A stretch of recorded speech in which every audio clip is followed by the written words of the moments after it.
There's a Welcome back to Weekend Movie Bros, where I might seem chipper, but I want to die inside. And today is the final episode of the podcast for 2023. I am This is Jacob. the mood we're going with today. It really Okay, is. makes sense. I am Jacob. He is idiot, and there is no purring cat below me. That It's a is rough Magic life. Mike. That's all I'm going to say on the matter. Let's go ahead and jump into this. Actually, hold on.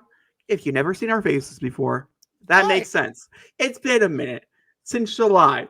That's how long the minute's been. It was a little Dude, bit ago. so I went to go and look and see what our last episode was. Comic Con was in our discussion. It was a minute ago. Sorry about my fiance in the background. He's playing a game. Let him live his life. Today we are going over several fun topics such as Johnathan Majors, Leak City, box office, and Scream. Lots of drama. It's piping. It's hot. We're here to stay. Much like Uh, Godzilla's Heat Ray. all right. That's how you want to do that transition? Be my guest. There you go. Hey, it worked, didn't it? Do you want to do you, Zachary? It's all for you. So Jacob's gonna bring up the numbers. Yeah, I But will. we're gonna get right into it. So this year has been, when you look at the box office, a minus 2 films domestically. Been a poor year. It's not been the greatest. 2 films past the $2 billion mark, only 2. And however, coming into December, there were 2 releases that were coming out in this year from the other side of the world, from Japan. And they didn't think that either one of them were going to do particularly well. However, a certain dinosaur going on his 70-year anniversary proved that that's not the case, because both Godzilla minus one and The Boy and the Heron are continuously doing well in the box office. I am so happy to see this. When you realize the budget, so I was told wrong before when I told you this.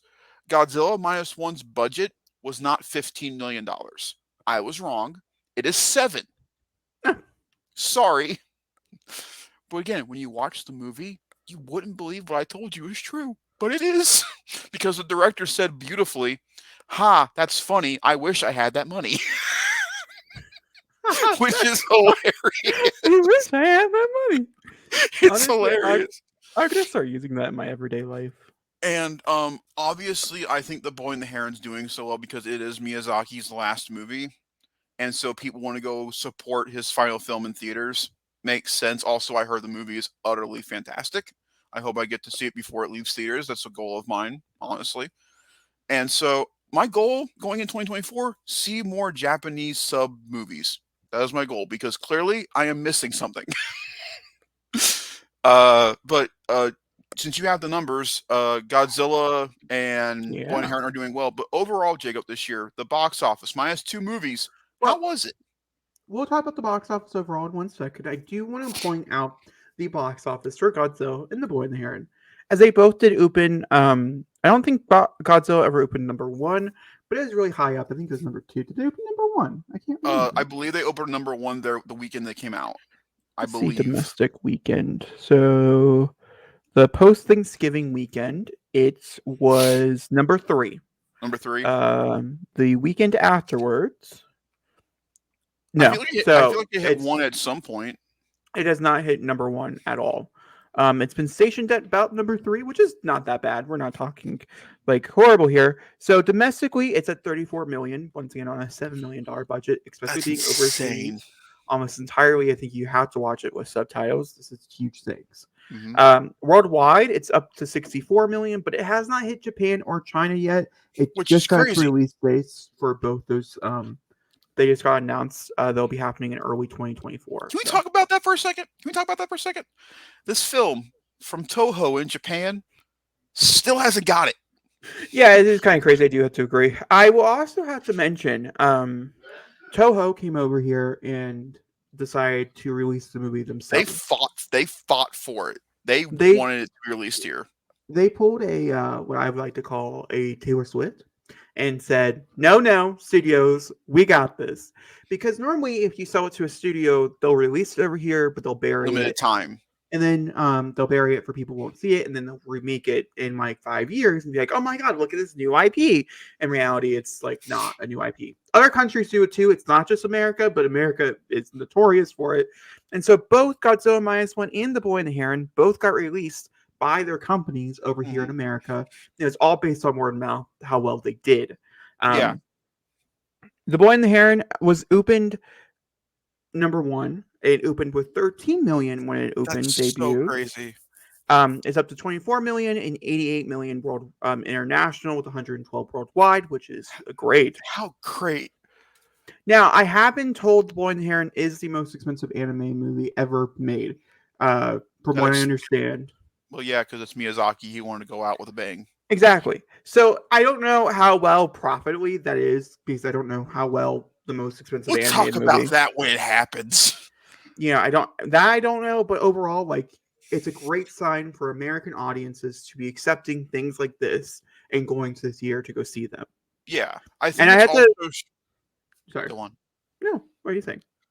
I think it just shows that when people when they bring over like Demon Slayer, their movies have been releasing in theaters, they are consistently in the top 5. They are always bringing it. I think people are finally realizing that these movies are not niche. They don't have to be like these 2-night events and then gone. Let them have their run.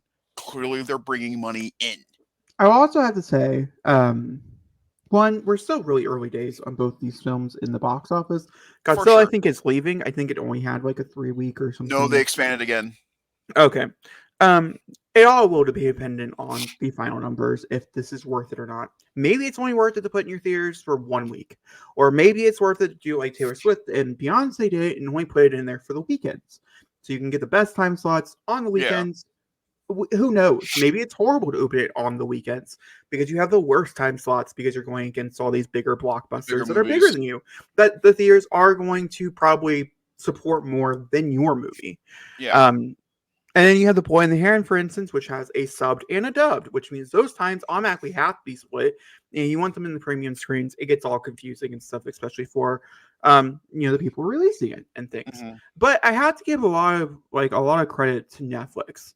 Netflix, I think, really engineered America and Northern Americans or things like that, English speaking over here people. in America, uh, to be more willing to click on TV shows, movies that are not of their language. If that's because of dubbed and or subbed, whatever it might Alice in be, Borderland for this guy. I would never clicked on it. anime is the same exact way. I think Netflix and a lot of other companies have done a lot to prove that there is money here, whereas before a Hmm. lot of people were just writing it off. I mean, for the past 3 weeks, there's been an Indian film from India been in the top 10 every week, like number 3 or number 4, and it's consistent. No one's talking about it, but it's there. Before this, it's weird to call it a resurgent, but it is. But before this, most people, unfortunately, when they think anime or Japan, they automatically go to really inappropriate things and Dragon Ball Z. That was their main two things they went to. But I think honestly, the show that changed a lot of this for Americans is Squid Games. I think Squid Yeah, Game really was the big point that leaped everybody over. And now, there are obviously people that watched Korean television that was on Netflix prior to Squid Game, but for Squid sure. Game was really that show that pushed everybody over the edge. And now everybody is realizing, wow, Japanese people, they make fantastic television. I do agree. With that being said, let's talk about the overall box office. I'm going to pull up the numbers for everybody to see, so Zachary can look at them too with us. He's going to stare really closely at the screen. Don't get scared. It's just he can't see. I'm not staring into your soul. So what does that say? I'm going to read through the top 10, and if we have any superlatives, we'll talk about those as well, such as like Taylor Swift being number 11. I'd like to mention this is as of, hold on, let me get the date for you. December 19th, which means we still have several weekends to go. The biggest weekend of the year is obviously Christmas, or it's one of the biggest weekends of the year for box office wise, which means these numbers could be different. But if we've seen in past, Avatar is on this list. So any numbers that do really well over the next 2 weeks, they'll pop up next year anyway. So who cares? Let's get started. Barbie, unshockingly, was at number 1. It came in with 636. This is domestic, by the way, so it's over here in North America. $636 million was made over here in America for Barbie's grand total. That's nuts. insane. Super Mario Bros. Came in at number 2. 574 million came in for that one as well, which is also quite crazy. But the biggest crazy thing here, the drop is insane.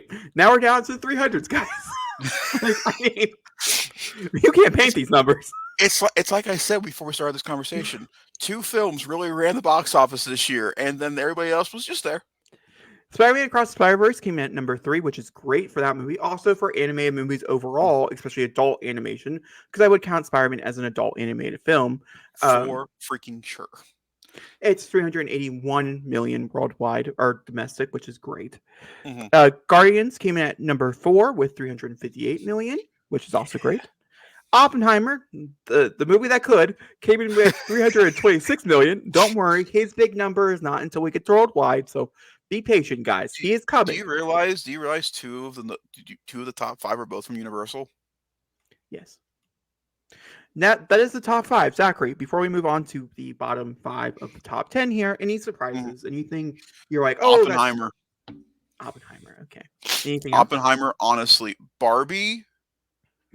Okay. Sorry, Barbie disappeared. It's so big it just left. It was like so a movie only made $70 million. $70. Sorry. Okay. Damn. Someone go give that movie some love. It wasn't truly horrible. Then just say fuck it. Honestly, my biggest shock will be when we get to the bottom half of the top 10 because number 10 is just insane. Yeah, we have some stuff to talk about down here, but in the top 5, if you'd have told me at the beginning of the year that Super Mario Brothers would be $1 billion film, I would have thought you were insane. If you told me Barbie would have been the number 1 domestic movie of the year, I would have thought, nah, it's gonna be Guardians.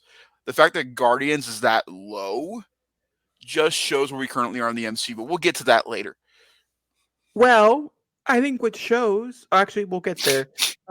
With Guardians, I will have to say 358 is really bad for the franchise, but the final number that it came in at is not that bad, which just means that there are properties out there that people are willing to still go see in theaters that they think are worth the money. And Guardians 3, to be fair, was worth the ticket price to go see in a theater, in my opinion. Well, no comment. I can't. But honestly, the biggest shocker is Oppenheimer. I cannot believe that movie. It was the little engine that could and did. Barbenheimer. I mean, truly was Barbenheimer. We're getting a fucking fake film called Barbenheimer. That's insane. Barbenheimer truly was it, and it was us as fans who truly engineered that entire thing. So, Barbenheimer, the movie that they're making, they're sending a screening of that film to Christopher Nolan and Greta Gerwig. As they should. Will they watch it? Probably not. Probably not. But they should still send it. Would agree. And then we have The Little Mermaid coming at number 6 at 298, which actually makes me quite happy for that film for all the hate that it received and it being a genuinely good movie. Number 7 was Avatar: The Way of Water, which just take into consideration. It's the movie that just wouldn't stop. Avatar: The Way of Water came out a year ago on the 16th of December. Let's look at that date. It's number 7 in the 2023 overall. Avatar 3 is going to be in the top 10 2 years in a row. Also, if you can look, a lot of these movies, they have the same exact total on both, right? A 298, and then a total gross for domestic would be a 298.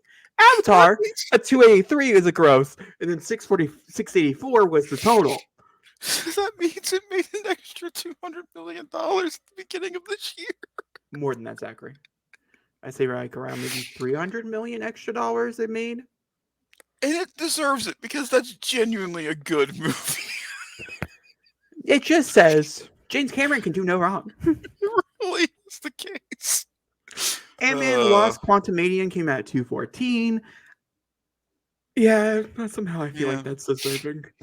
John Wick Chapter 4 It came at Yes. 187, which actually is overperforming for that franchise, so that's pretty good. And Sound of Then, Freedom, yeah, how there it is. Sound of Freedom is 184. I'd also like to throw in here, just for like a fun, haha. Taylor Swift did get the 11th placement, and that's just funny to me. She beat Harrison Ford and Tom Cruise. I mean, that's enough for me to say she won. But with Sound of Freedom, can we really count Transformers it? is in the top 20. It's in the top 20. Once again, Hunger No, Games, I'm sure will rise as well higher than this, just yeah. because it has legs, has really strong. But It just became available, to but answer your question, Sound of Freedom should not be on here. I know people who went and saw that movie, um, but they saw it for free, and I think that's the important part here. Mm-hmm. I think personally, if we're talking about like, and I'm sure we're gonna piss off people with this comment, but if we're gonna talk about overall like domestic movies, right, for the year, Mm-hmm. I don't think the studio behind it should pay for the majority of its number, I completely agree. even if you are It's paying for bullshit. churches. It should technically go John Wick Chapter 4 and then Taylor Swift because, in my opinion, no offense to that dumb film, Taylor Swift earned it. They didn't. Did you just say Taylor Swift was a? Wow, you are just trying to burn a lot of bridges. A lot of people are going to come for you in this commentary. 16 Taylor's minutes in, people are watching still. Taylor Swift earned that money because Yeah, she I've heard people talk about it. They enjoyed the experience. that Sound tour of was Freedom amazing. was a Sound of Freedom was like DLC. It was a pay to win. I have no comment because I don't not agree, Come at but me. but It's I the I truth. I would rather have all the conservatives, religious people who are going to come for your throat instead because I don't want that. You can I don't have it. care. I don't care. It's the truth. It's a pay to win thing there, and Like it's I think bullshit. overall, I think it probably made like 60 million maybe Yes. by Take away itself. that one, take away that 8, and Yeah. make that a 6. 64 million makes more sense. Yeah. Maybe it made more than that, but no one will ever find out. Nope, because they'll never release the actual numbers. Angel Studio, on the other hand, is becoming quite a big studio in Hollywood. And I think it is very interesting to note outside of this movie, because they had other movies that did pretty well throughout the year, that award or Christian fair films do tend to be doing well. And so I Yeah. wonder if we're having a renaissance in that, and if we'll see more bigger blockbusters or bigger movies such as from Walt Disney or like I don't know something else like that Noah tackling this 2 type of. coming soon. Well, actually, speaking of movies like that, Passion of Christ 2 is still coming. That's still one of the most fucking insane things ever put into life. For a fun one-offness, I'm curious to see what the top 5 worst performing movies in the domestic box office was. So how Let's about find out. let's just flip it. The story of film, a new generation. Is that a sequel? Be Natural, the untold story of Alice Guy Buche. Who the hell is that? Men were men. Deep Rising. That sounds. I'm okay. That's where I'm at. You guys can read it. It's a Wonderful Life. Hey, nice. The 75th anniversary made actually total gross is not that bad. As of today, pretty bad. Okay, I just have to know what is this? The story of Mark Cousins offers hope and optimism while he explores different movies and talks about technology is changing the course of cinema in a new century and how COVID continues the process. Okay, that doesn't sound that bad. What about these two? What the fuck? Pamela Green's energetic film about pioneer filmmaker Alice Guy Blotchy is both a tribute and a detective story, tracing the circumstances by which this extraordinary artist faded from memory and the path toward acclamation. Clearly, his memory did not fade enough. When men were men, in a heavily religious Irish society, a young actor struggling with gender identity has to let go of his idea of masculinity before he loses the sight of who he is and then he loves. What Is the? it this? It sounds like it's gay, but it also sounds like it's gay in a bad way. Welcome to the new game show, Weekend Movie Bros. Is it or is it not gay? Jacob, the answer. Maybe? Yeah, they played a Come back lot. next week for the following conclusion to that terrible segment. They made $9,000 in 410 days. That's impressive. Okay, sorry. Off our bullshit. You, Just curious. Okay, let's go to worldwide. the Worldwide fact that are but the number one worst movie of the year only made $70. You know well, what that let's say is? A worst game movie. on that's a video game. That's a video game currently. Um, so unshockingly, my computer froze. Well, not my Huh. computer, but like Uh-huh. just the internet decided it wasn't laying to Oh, open up. no, we're still So going. I'm just gonna Wow, what yeah a fantastic segment. yeah. Of course, I think they know. I can't edit it out, so they definitely know. It's And that's fine. why I said, wow, fantastic segment. Jacob, what's the next one? So we're gonna move over to the worldwide box office, where Zachary will take the reins and read off the top 5 and its So, numbers, of course. as a shock to no one, the top two films of the year were Barbie at $1.4 billion at the worldwide box office, the Super Mario Brothers at 1.3. Am I right? 1.3? Yeah, yeah. Do I need to zoom in even further? Can you not see? No, no, actually, thank you. That actually helps tremendously. Thanks. Okay. Yeah, he's 1.3 live. billion. Yeah, I am. $1.3 billion at the box office for Super Mario. It's the truth. Oppenheimer. So close. The little engine At that could. not 950. I'll even them. So 951. 951. That is important. Guardians of the Galaxy Volume 3 at 845. Fast X, which is not even in the domestic top 10, 704 million, which means a lot of that came from the other side of the world. Okay, so hold on. Before we continue onward, let's talk about this first top 5. Zachary, once again, I think the biggest surprise for all of us here is It's Oppenheimer. Oppenheimer. Maybe Fast X as well, but like No, definitely Oppenheimer. Fast X isn't shocking simply because of the numbers for the previous installments of Fast. That makes sense. Yeah. Oppenheimer doesn't. Oppenheimer truly was the people being like, it's better than Barbie. I'm going to go see it 17 billion times for everybody to understand it's better.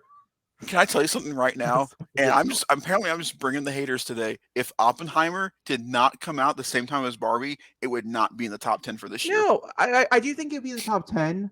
I think it No, should I have think like it'd a be in the top 5 or a 20. 6. Like a I 5 know. or a 6. I think it'd be top 20, be number 11. Okay, It'd be right outside the top 10. No, here's the thing. I do think it'd be in the top 10 worldwide. I just don't think it'd be in the top 10 domestic. I also think it'd be like very much towards like the bottom here. Like we're gonna get into some pretty poor numbers as we continue down this list. Also, I'd like to talk about some splits here, because that's what this whole section of the bar graph here is. Number graph? Numbers? I don't know. Barbie, for instance, had a pretty good split between 41% from domestic and 55% from foreign. That's a pretty nice split. Same thing for Super Mario Brothers, had a very nice split.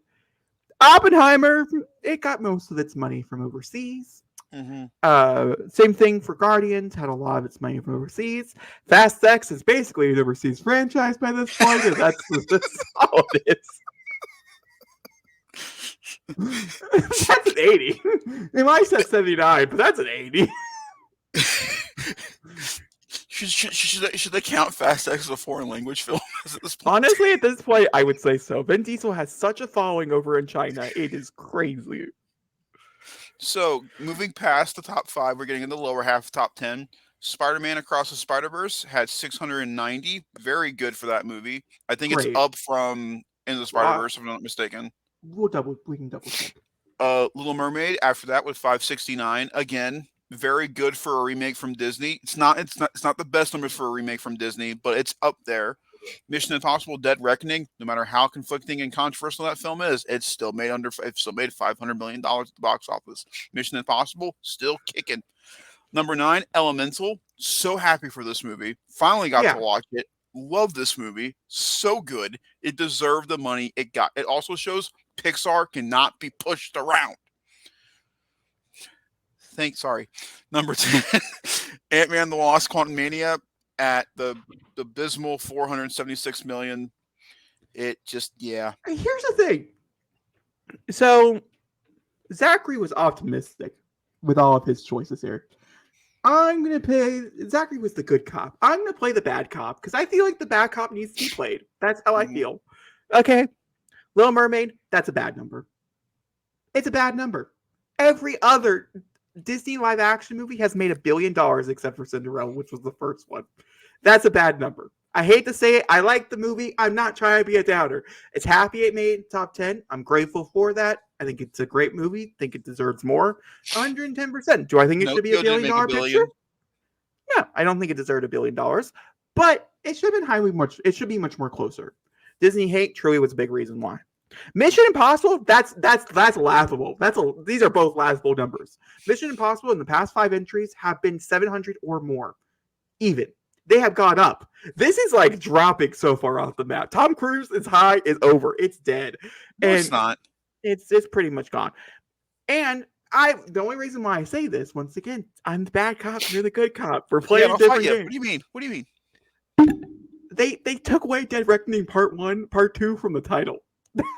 That's that. Especially because you cannot not make a sequel. It's definitely Part 2. Anybody who sits down to see that movie in theaters, whenever it does come out, they're going to be fucking confused. They're going to be like, am I missing half the plot? Yes. Yes, you are. All right, then fight me Elemental. Elemental, actually, that's a pretty serviceable for right now for the space that it's in, yeah. All right, then. You gonna be nice to Ant-Man, or are you gonna be? No, I'm not gonna be nice to Ant-Man because Ant-Man and the Wasp is already the lowest grossing, not anymore. Was one of the lowest grossing series in the Marvel Cinematic It's Universe. probably the second most lowest grossing MCU process, probably. I mean, overall, because there's 3 of them and they all 3 did poorly, I would still put this as number 1. Because technically the Marvels, which is not even in this list, as you can see, we haven't seen it yet. That's bad. That's beyond bad. That's just horrible. We haven't seen it yet. FNAF is in the top 20 and not the Marvels. That's insane. Which good for Jason Blum. That's the highest grossing Blumhouse movie of all time. So good for it. The Meg to the Trench is in the top 20 and the Marvels is not. It was a fun ass movie. Did it make any of my list? No, because I felt wrong. But it almost did. I had fun. But either way, that's besides the point. That's not important here. Ant-Man and the Wasp has consistently made $506 million. It only had to make $500 million, and then it would be counted as success in my eyes. It couldn't even perform. Okay, look at the split though, real quick on Ant-Man. Look at the split though. Oh yeah, sure. We can come back. Okay, speaking of splits, let's go over the splits overall. We'll get to Ant-Man. It's number 10. Yeah. Let's come over here. Let's talk about Spider-Verse. Spider-Verse is a domestic darling. We all knew it to be true, but yeah, I have the proof. Little Mermaid was also a domestic darling, but this is like a pretty fucking even split here. I'd also say Spider-Man as well, but you understand my point here. Mission Impossible. Mission Impossible, where is that love? Where is that Top Gun Maverick love? I don't see it. That's my opinion. Elemental also could be much better. This is Disney hate for sure, if I'm going to be honest with you. So. And that's not fair to this movie because it's really fucking good. One could also say Ant-Man. No. Sorry, I was going to make a joke. It's just a bad movie. It's just what it was. And it actually is not that bad of a split if we're talking like dramatic-wise. No, I agree. It just was a poorly filmed, like a poorly made movie. The only other movie I want to quickly touch on, just because I feel like it's going to be important for conversations later on to mention it here than it is, vice versa. Hey, baby, what'd you get to eat? Okay. What's Dungeons & Dragons, out of curiosity? Dungeons & Dragons is at number 22 overall. Heck yeah. Pretty bad numbers overall, sadly. Didn't even crack 100. That is bad. For a movie that probably cost a lot. We're going to get a sequel. I have a feeling we'll probably get a TV show before we get a sequel.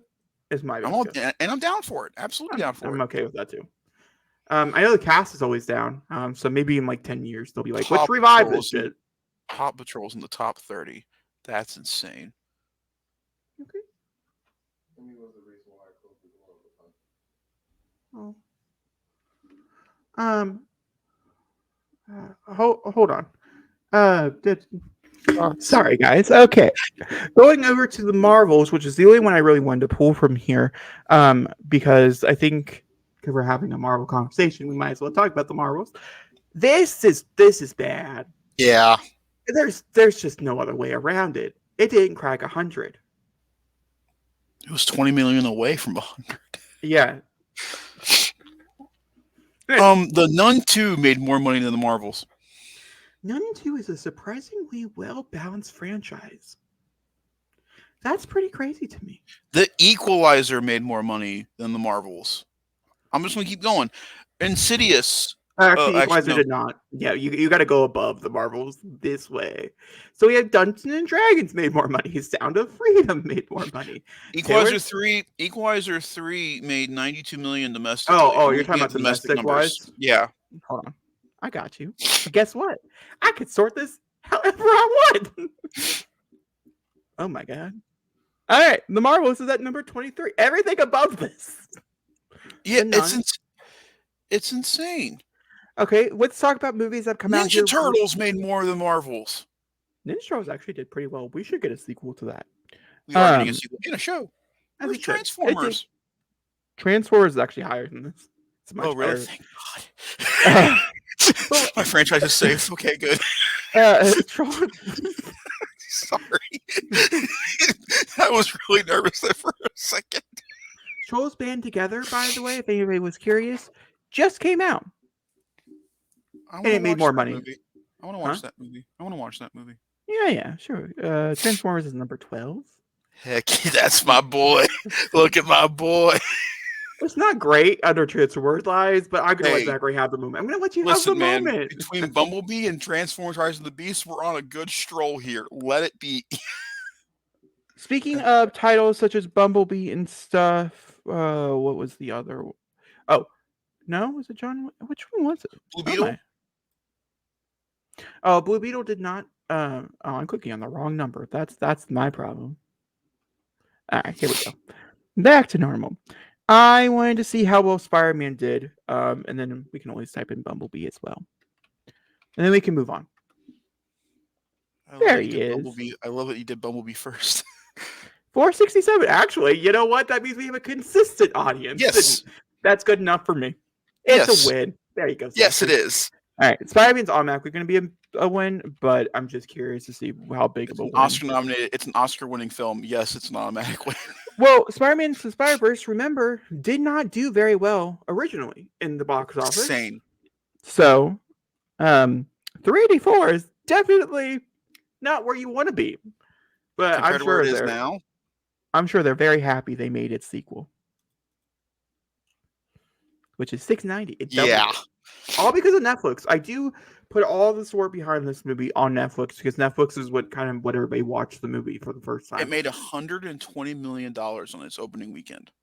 That's crazy. Not many animated movies can say that. Oh, also, we've not talked about a single DC movie. The Flash was abysmal. Yeah. Blue Beetle Shazam, was abysmal. Shazam, what is that? It ruined the whole entire career. That's what it is. And then Aquaman, abysmal. Aquaman's actually supposed to be predicted to open with 70 million, which is actually, I think, the highest opening for any, which once again does show you the stay power of a man as a fish. I still don't think that movie's going to do much better than that.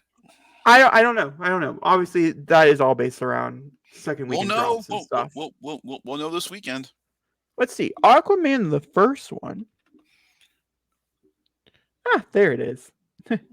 2 men are on the cover this time. Sorry. No, work for me.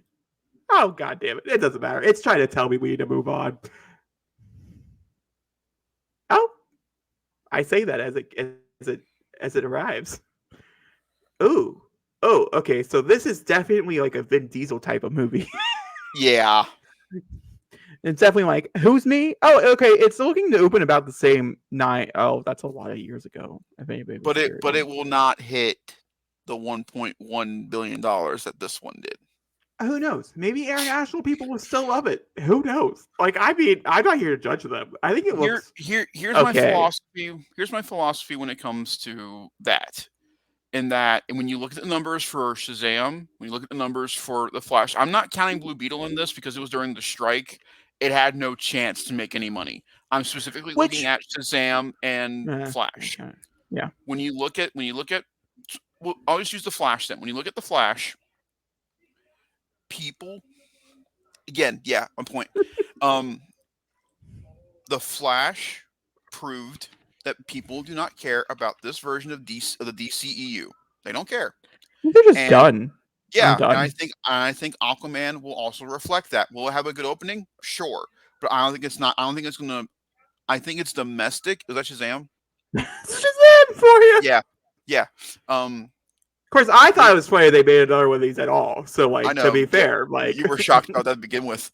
I was like, what are you doing I here? This think did horrible on the other side. I'm predicting Aquaman's run will end at 450 million. I don't think it'll reach 5. I think it'll end at 450. Oh, well, we will find out. We will find out. We will find out. I don't know. I think it has a possibility of doing better. Talk about Avatar, for instance. A lot of people do like escaping to other worlds. I think VFX is going to play a big part into this, and what the reception is. The people genuinely just think it's a bad movie and not worth it. No one will go see it, and it is what it is. But if people Well, actually have a lot of fun with it and think, because like here's the thing, Wonka is doing better than predicted for mhm. this season. And so Wonka could be the surprise hit overall, and then Aquaman might fall to the wayside because there's just so many other competing like factors here. Because The Color Purple was supposed to open with like 30 million, but then again, Color Purple is here for awards. It's not here for the big box office Yeah. cha-ching. They're Also, the hoping reviews for yeah, makes me so happy. reviews are really great. But they're also hoping to be the next Greatest Showman. But Wonka's also hoping to be the next Greatest Notorious Showman. Showman. So like, I mean, they're fighting each other at this point, which is Well, this is all. This is also Warner Brothers' fault. The fact that they put 3 of their biggest actually films within the same month. I don't think it is Warner Brothers. I think it's a great idea because you have one for each group. You have the family fare But for Wonka. but Hold wouldn't you on. count Wonka and Color Purple within the same No, field no, because I they're would both not. musicals? No, because Color Purple is dealing with serious, extremely serious topics that do need to be discussed for sure.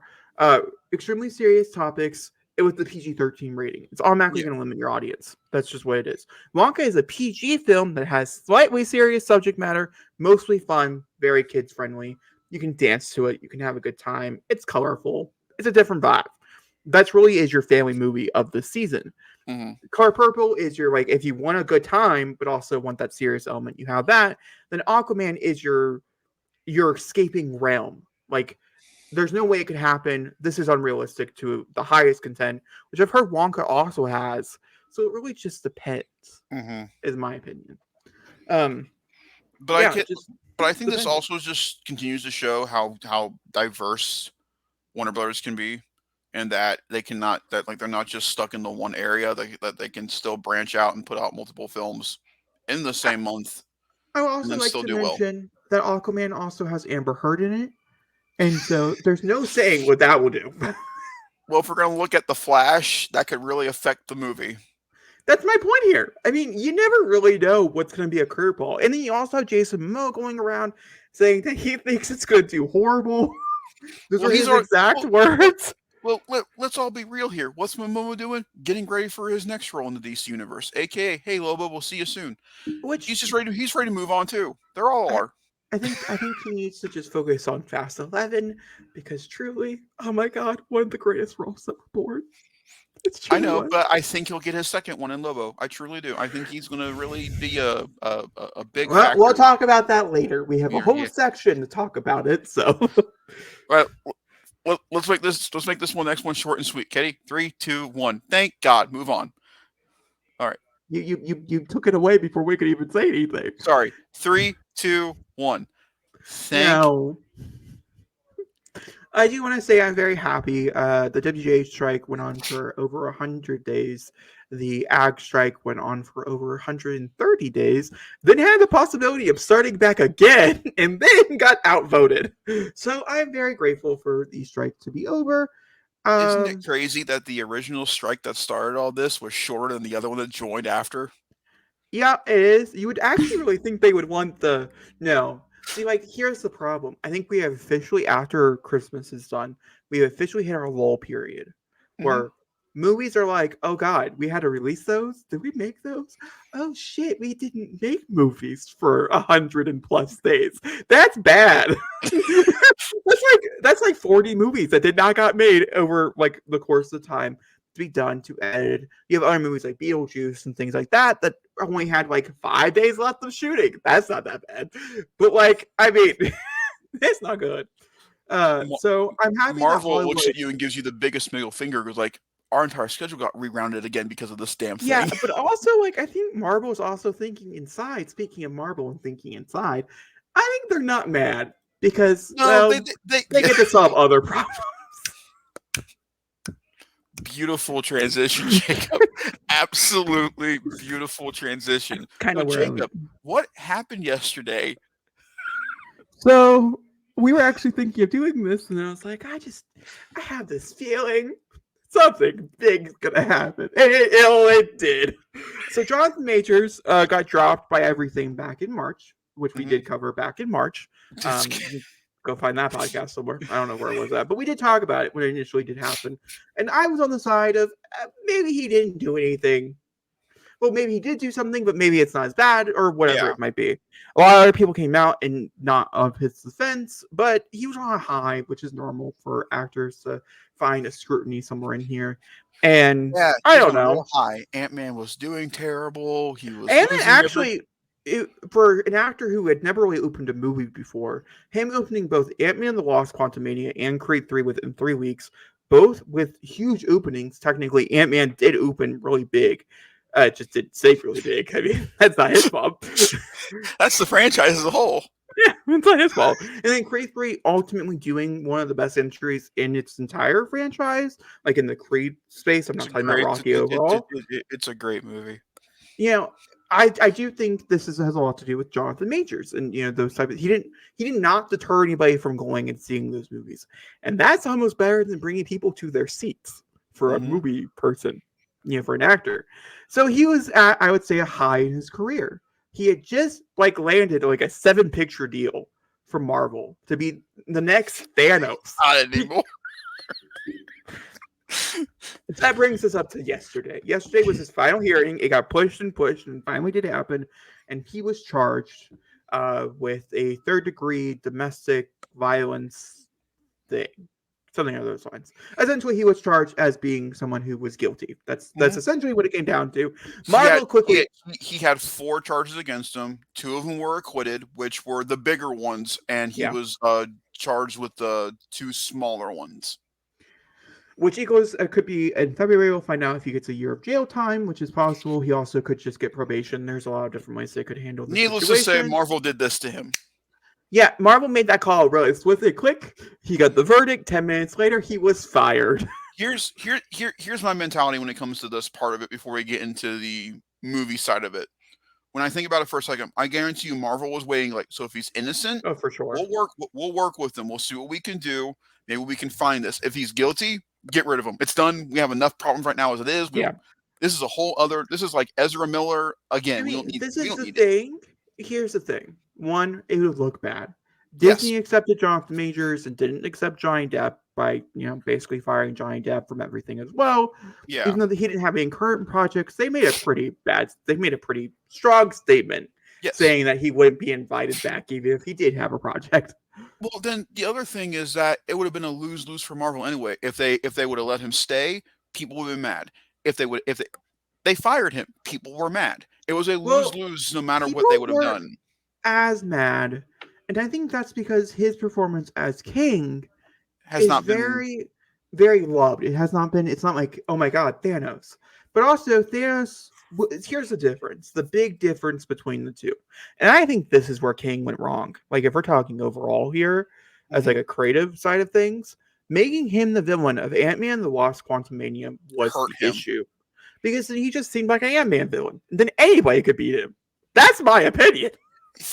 Here, for me, Starting him in Loki in general, I think, was the problem. It was a cool entrance. I'm not mad at. Hold on. Disney Plus was not meant for that. That's part of the reason why we fell down this horrible rabbit hole. Disney Plus originally was supposed to tell us stories with characters that would never get the chance to tell a story. Loki being one of those characters, WandaVision, Hawkeye, those type of things. They would never get movies because they wouldn't do well. Wanda maybe now, but not back when WandaVision was greenlit. And I think having this big final, oh my god, who is this character? And then him being announced to be this like the next big bad or whatever.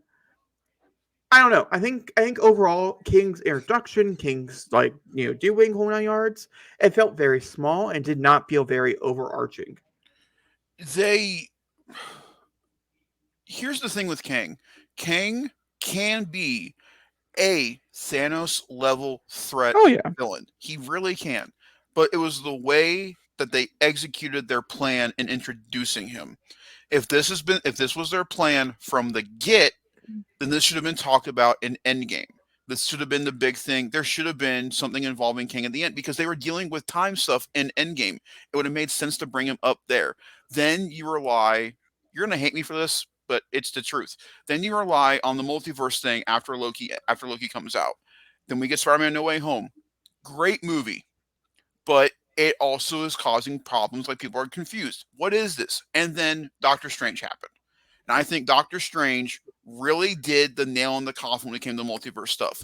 It just showed they didn't know what to do, and their artistic visions that I'm saying for these movies since then was their also biggest downfall. They relied too heavily on letting these directors do what they wanted to do. They did not pull the reins in tight enough for these movies to fit in their universe. And when you look at phases 3 and 4, 4 and 5, which is what we're currently going through, going into phase 6 with Deadpool, 4 and 5 are the two weakest phases of the MCU that we've ever had. Whether there are good movies in that phase does not matter. Consistently, they have not been doing well, and Okay, every hold on, hold single on. Sorry. I, Going back to Jonathan Majors, let's reel what back in is because we have something else to talk about this as well yeah. later on. We don't need to jump into So this conversation today. when it comes to Jonathan Majors' verdict, I I understand why he was not charged for the other two. Well, I Other mean, I don't really know if I'm not a legal person, is how I no, feel with the verdict. My point being here, he got fired, which means that we yeah, have now opened a bunch of different conversations in which my adding in slightly Marvel opinion here, because that was definitely his biggest vehicle outside of all of this. My opinion on it is if they want to continue off Kang, which I don't know if I would, but if they mm-mm. really truly want to, go find a variant. It's not going to piss people off.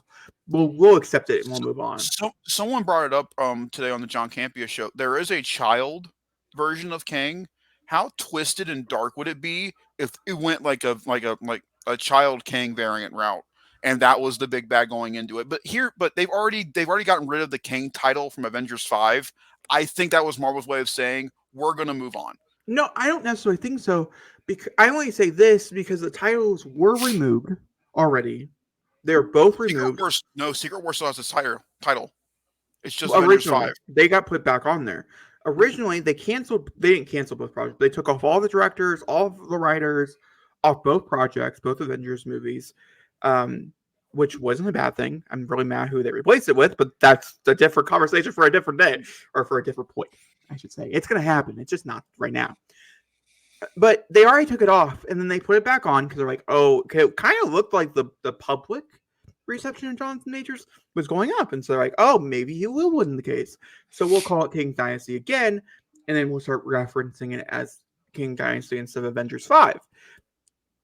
He lost, and so it's no longer called King Dynasty. So I don't necessarily know if that's the mindset here. My thing here is I don't know. I have thoughts, but we can talk about it. And But when it comes to the verdict and where do I think this leaves Majors after this is all said and done, we will know obviously in February where this is going to yeah, go. Um, my I opinion. Yeah, go. Sorry. Going off of people legal, I've listened to some people who are in the legal organizations on YouTube. There's a guy I watched, John Campea, who was a lawyer. When you look at the four charges, the two he was acquitted for were very harsh. But when you look at the ones that he was charged for, it shows that you did do what you did, but it wasn't in malintent. You weren't intending to hurt anybody in the situation. You were trying. But I ultimately believe it was the texts and voicemails that ultimately put this guilty verdict on him. I think it was those that ultimately did it. I think certain things that he said are very, very, very in his own head, but it was a part of it, and I think that's what ultimately put the verdict over on him being guilty. And people are going to be like, well, why wasn't Ezra Miller like this? He wasn't technically put into trial, and he wasn't found guilty of anything.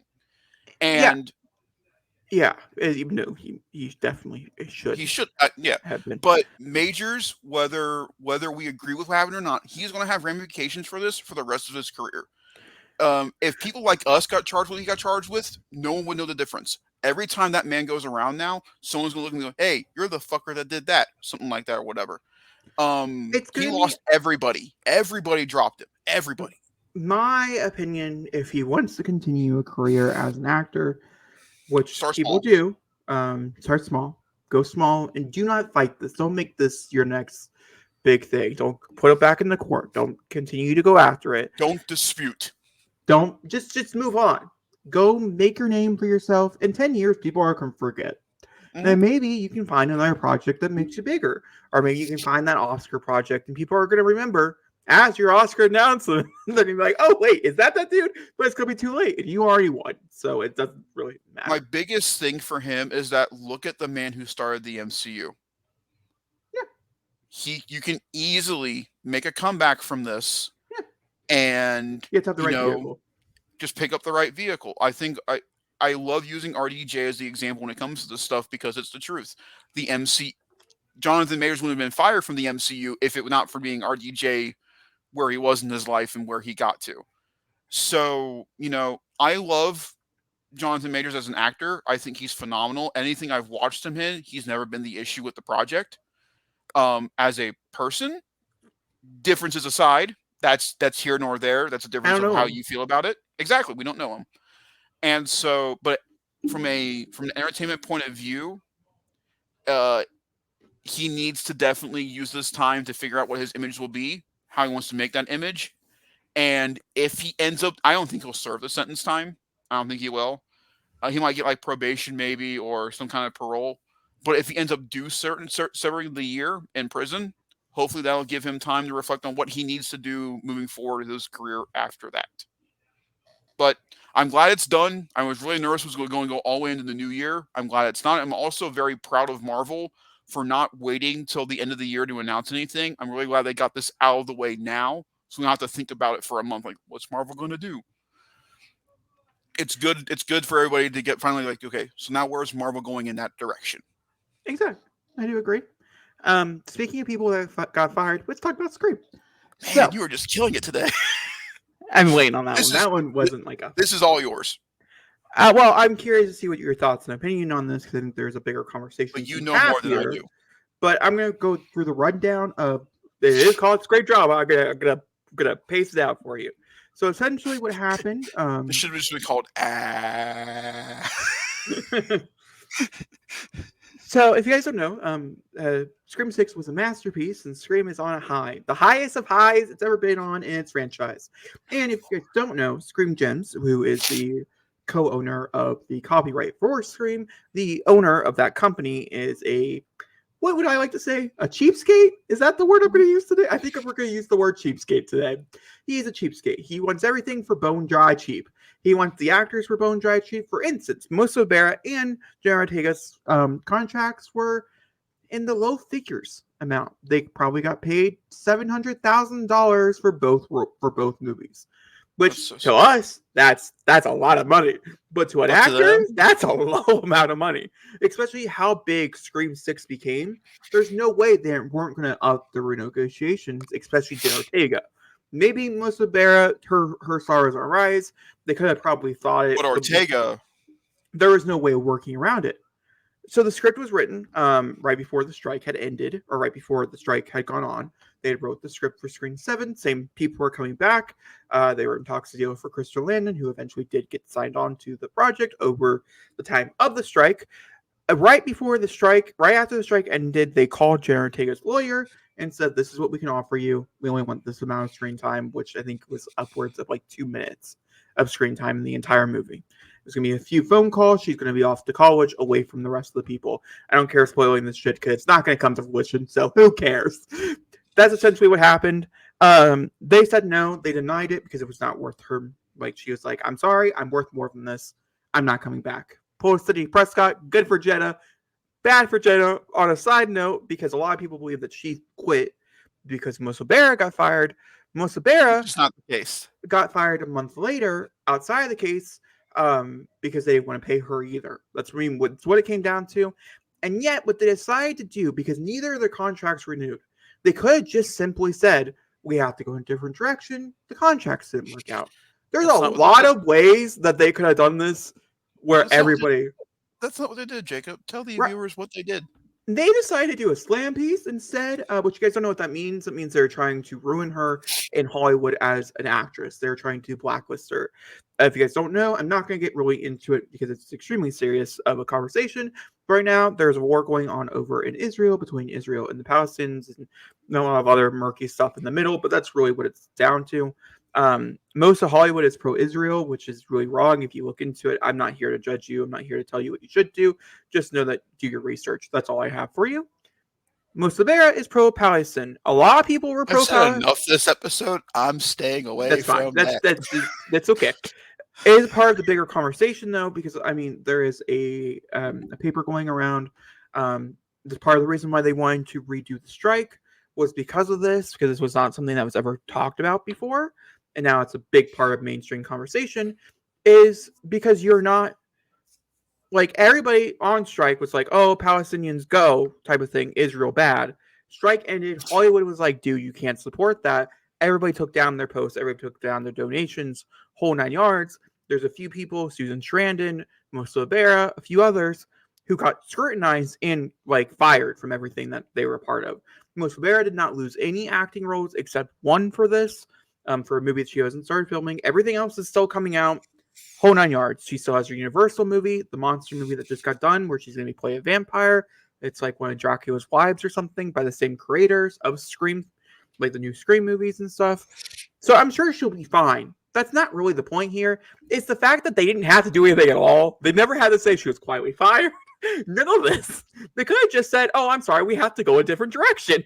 They didn't have to mention the fact that she posted anything about it. There had to be no conversations about it. They try to make it seem like that she was pro like genocide. I mean, that's what the article was about, was that they're like, she is pro genocide. And if you look at anything that she posts on her Instagram, which is where most people, and then the newest update, okay. So after all this went down, the whole world was like, dude, Scream 7's over. Like, you can just stop what you're doing. And then there was a rumor that can reboot the whole franchise.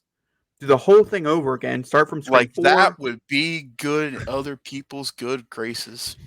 Not start over, but do a Halloween, yet ignore Scream 5 and 6 completely and start from Scream 4 again and go from there. Again, like that would be a really good idea. Sorry, I have to laugh because, like, who the fuck is, like, I'm sorry, but please tell me. I want to know. I want to be in the room. This is the same studio that made your Resident Evil movies. Christopher Landon also has come out and said that he would rather be fired from the project than to move forward with it, even though it's his biggest project he's ever been hired onto. Good on him. That's a big contract, so I highly doubt that it's going to end up working out or not. There's a rumor going around that it's canceled completely. That would be the win, I think, for all of us. I'm not saying I want Scream to die. I'm not in the camp of like Scream is over. I'm in the camp, take a 10-year break, run out. Let the contract run out, the copyright, and sell it off. And then come back. Then hire your talent. Jenna Ortega, Melissa Barabra, under different leadership, under a different company in 10 years. And start from there and move on. That's where I'm at, in my personal opinion. I want Scream to stay with Paramount. I don't want Scream Gems to be involved with it. I think that would be my best bet. Because I actually don't necessarily agree if I want to stay with Paramount, only because Paramount's also part of this like bigger overall drama part, like not the drama, but the side picking part. Susan Sarandon was somebody who was co-signed with Paramount under one of their companies, and a lot of people who were supporting pro-Palestine all got fired under Paramount as well. So I don't necessarily agree with that, but that's this point in time. 10 years from now, it could be a different conversation, but at this point, I would say I went sold to like Warner Brothers or something else that has a horror division that can take care of the property as it should. And get Universal, take it to Universal. Universal is a great one as well. Blumhouse, I'd be fine with. I'd hate it, but it's fine. I would accept it. At this point in time, I would accept it. I don't think they can afford it, but I would accept it. let me ask you the question then. Do you think there is a any possible way that within 2 years we see a Scream 7? Oh yeah, 110%. Script is being currently written. There's a rumor for cast announcements to come out around the corner. There's a rumor Courtney Cox has already signed on to do it, even with everything going on. Ned Campbell was also rumored to be have already had her offer that they were Mhm. going to send her, and she turned it down because she was like, "Dude, I'm worth more than that, and you guys both know it." And so good for her if that's the case. Nev knows her worth. Um, Melissa Barabra also was already she was asked to come in, have a meeting, and to sit down to redo her contract to bring her back. And she said, well, "Okay, what's the like? What do I have to do? Like, obviously, you're not just going to give me money." And they're like, "You have to retrack all your statements." And she's like, "I don't even want to come. I'm not doing it. I'm sorry."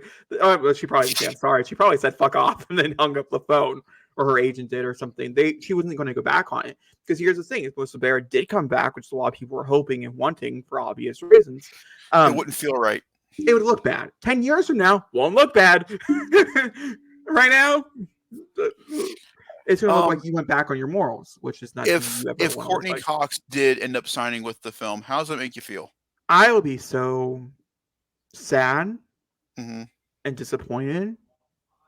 I am sad in the regard. I agree with a lot of people. I wish there was like one more scene with Gail, like in the hospital or something at the end of Scream 6.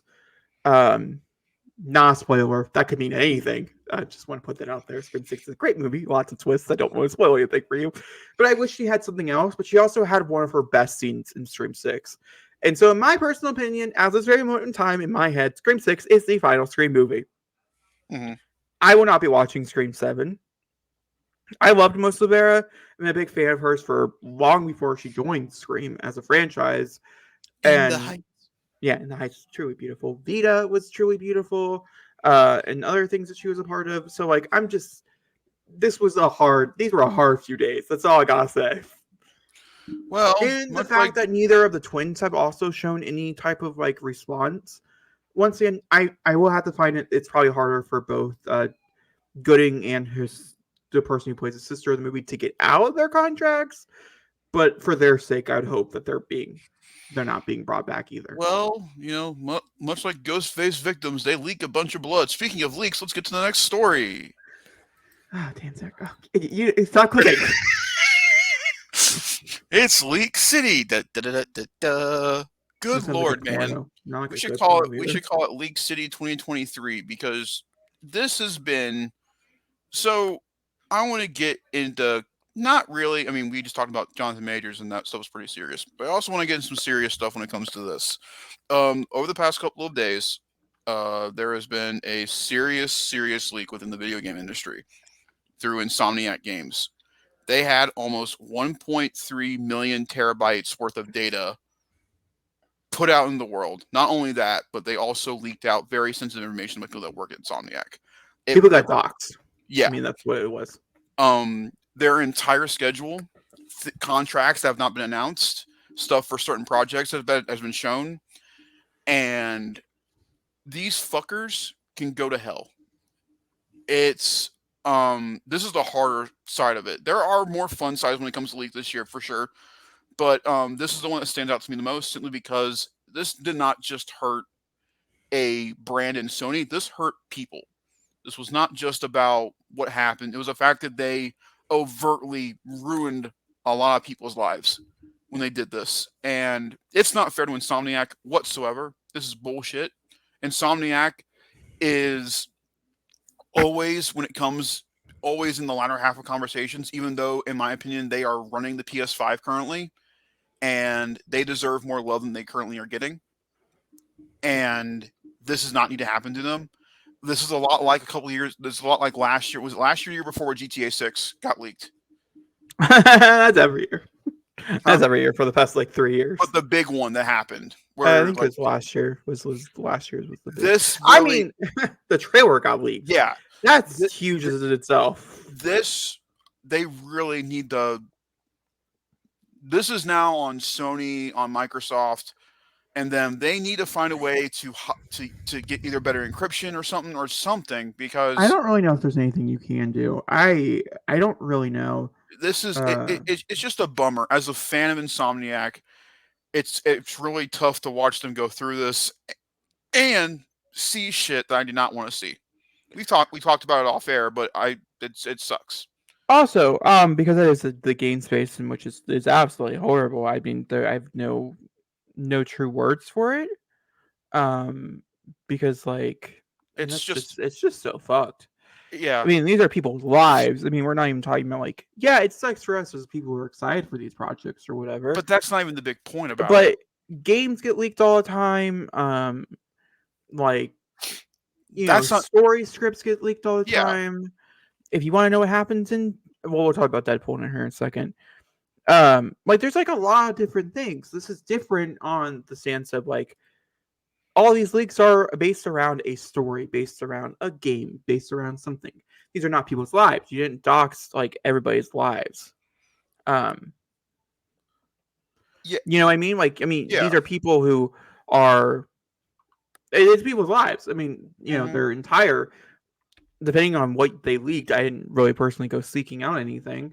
Neither did Um, I. that depends on how much got leaked of their life. It could have been a lot. I don't really know. I hope Hmm. not a bunch, but doxing is horrible. Doxing should be a legal crime, and more likely they will be charged with Hmm. a legal crime. Grand Theft Auto 6, for instance, it was a pretty big crime when they got charged because the person did get charged for it. But before we, you know, let's talk about Deadpool. Marvel's been really bad with leaks here recently. But I would say the real issue, we can't really do anything if they're Uh, filming outside. it's different when they're filming on location. They can't exactly hide the fact of what they're doing. When they're on a closed set inside somewhere, then there's something that we can do. I would say the best option that they did end up doing was what Ryan Reynolds ended up doing, and that is flooding the space with fake leaks. Like flooding The it as much as possible to make it Deadpool be like 3 you got can't go lucky because they behind it. have Ryan Reynolds as a PA on that movie. That's Yeah. Deadpool 3 got lucky on that scenario. Well, what I'm saying is I really hope that other movies Hmm. who might go through the similar experience, this might be the way to do it is to just start leaking or having fans leak random shit, being like, this is a leak, this is a leak, to try to get the actual leaks that are truly coming out. Either Because people, you know, people are always going to bring up No Way Home when it No Way comes to this Home. Oh my god, stuff. No Way notorious. Home, No Way Home is probably the biggest thing when it comes to this because people kept, insinuating over and over again. Poor Andrew Garfield. Should I win an mean, Oscar. for a year, the man did justice, and it's just it's not cool.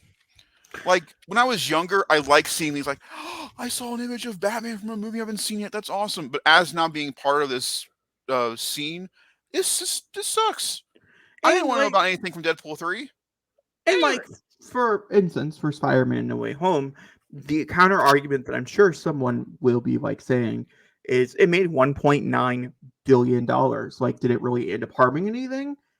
No, which is why I would say it's not this most serious thing when we're talking about leaks. It's definitely a problem. The Yes, whole doxing thing when it has like endangering someone's life. that's where it becomes a more serious issue. And you might be like, well, who's going to go hunt down someone who worked at Insomniac? It could be someone could have a stalker. Somebody could, like, I mean, there's like 1,000 different It's cyber, possibilities. whether people like to call it or not. It's cyber terrorism. You are holding them hostage, and because And this is cyber terrorism on a high level because they did say 4 days before the leak, hey, if you don't abide by whatever it was, we're going to leak all this shit. they held Insomniac a ransom for $2 million, That's what it was, $2 million. and And then they leaked everything. well then and again people will kind of argue, well, why don't they just give them the money? Because then you're adding fuel to a fire that does not need fuel. I'm very proud of Insomniac of standing their ground. I'm sorry, it sucks that this happened to them, but that's why I love Insomniac so much is that they don't want their they don't want their peers looking down on them. I mean, they wouldn't look down on them, but it was like you don't want to add fuel to a fire that could cause more of a fire escapade in your industry. And those people are fucking dicks, and they can go suck a bag of dicks, as Peacemaker would say in the Suicide Squad, and that's where they can stay. But when it comes, this has probably been the big issue when it comes to leaks. I think I think we can both pretty much say that. Deadpool 3 is probably the most leaked film ever. Spider-Man No Way Home, I would say, is probably the most leaked film ever.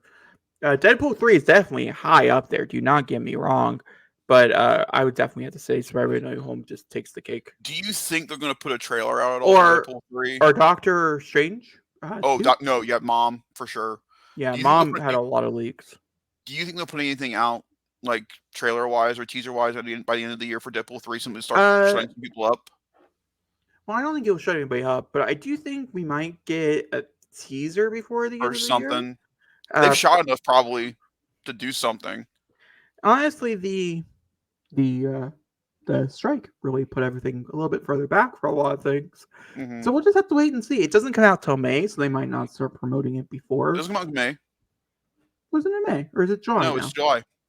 Yeah, no, I take it back. We're definitely not syncing anything this year. I'd say early next year. If it was May, we probably would have seen something. But I would July, say they'll wait for Madam Web till February. My best guess. That's the movie you put your big trailer in front of.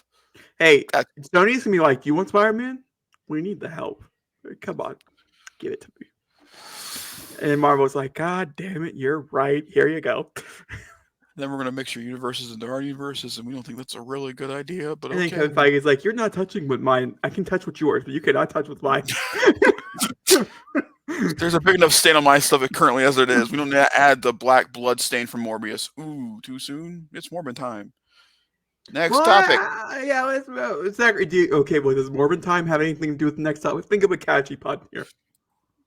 Zelda. Yeah, that's all I got for you. We can do better. Hold on. Sorry. Hey, can you believe Zelda? Zelda is not the main character. It's not a. So the fact that still people think that Zelda, because we're casting women, is the. I'm sorry. Sorry. So this sucks.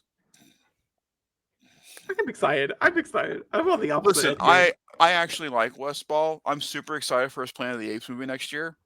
I really, really am. However, he made the dumbest comment ever, in my opinion, regarding this film.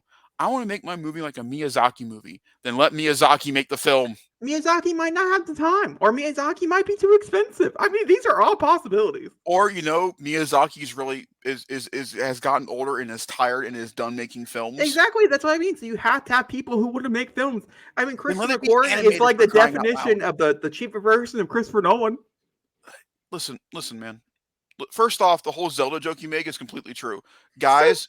Ladies and gentlemen of the jury. Ladies and gentlemen currently watching this show, and they and thems, I am telling you right now, The Legend of Zelda is not about Zelda. It is about Link.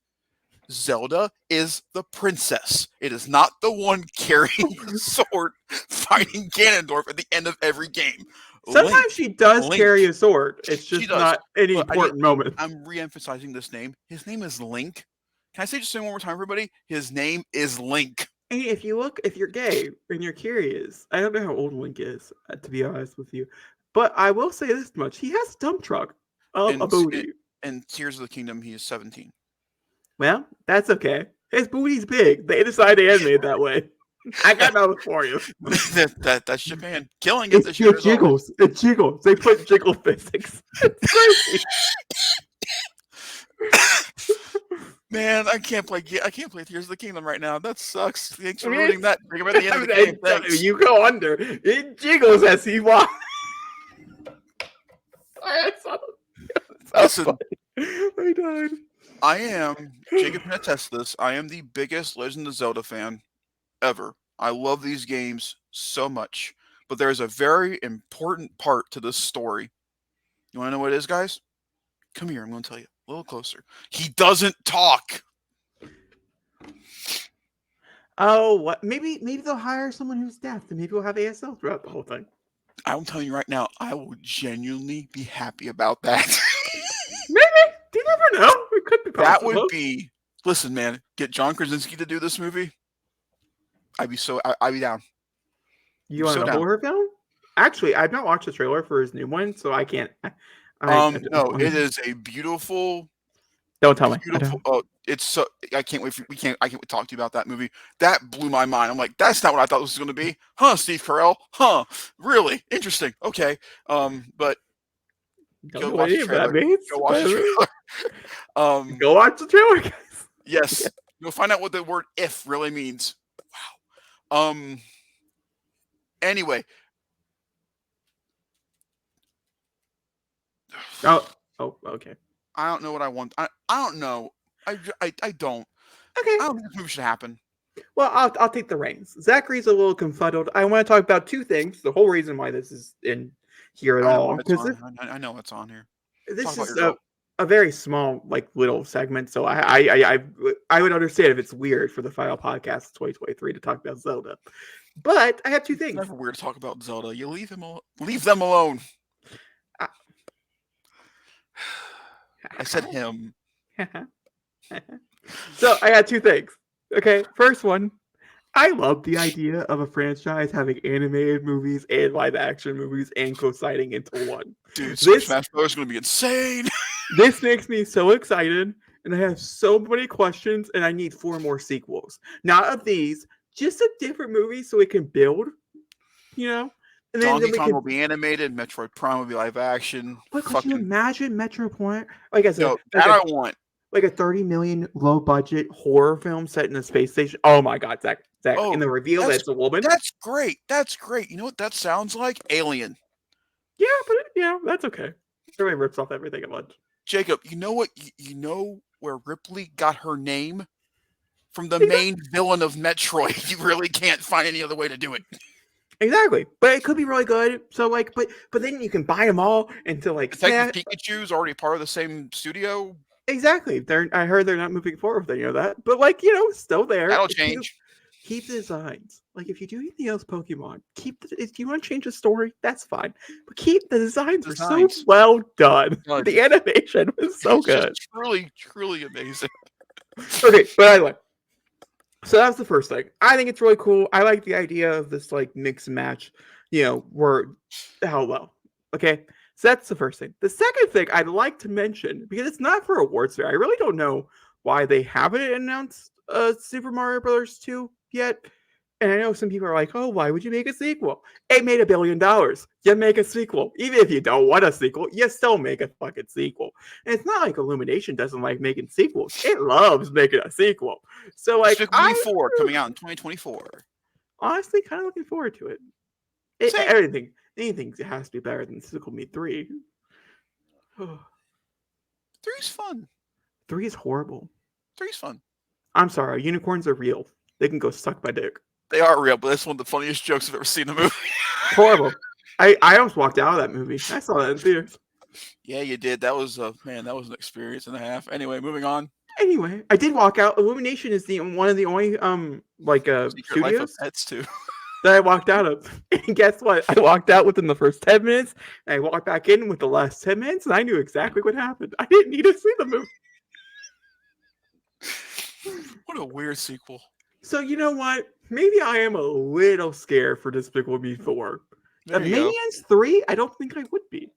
Minions 2 is actually genuinely like a good movie. Minions Rise of Gru is a lot of fun. It's like a lot of fun. This is besides the point.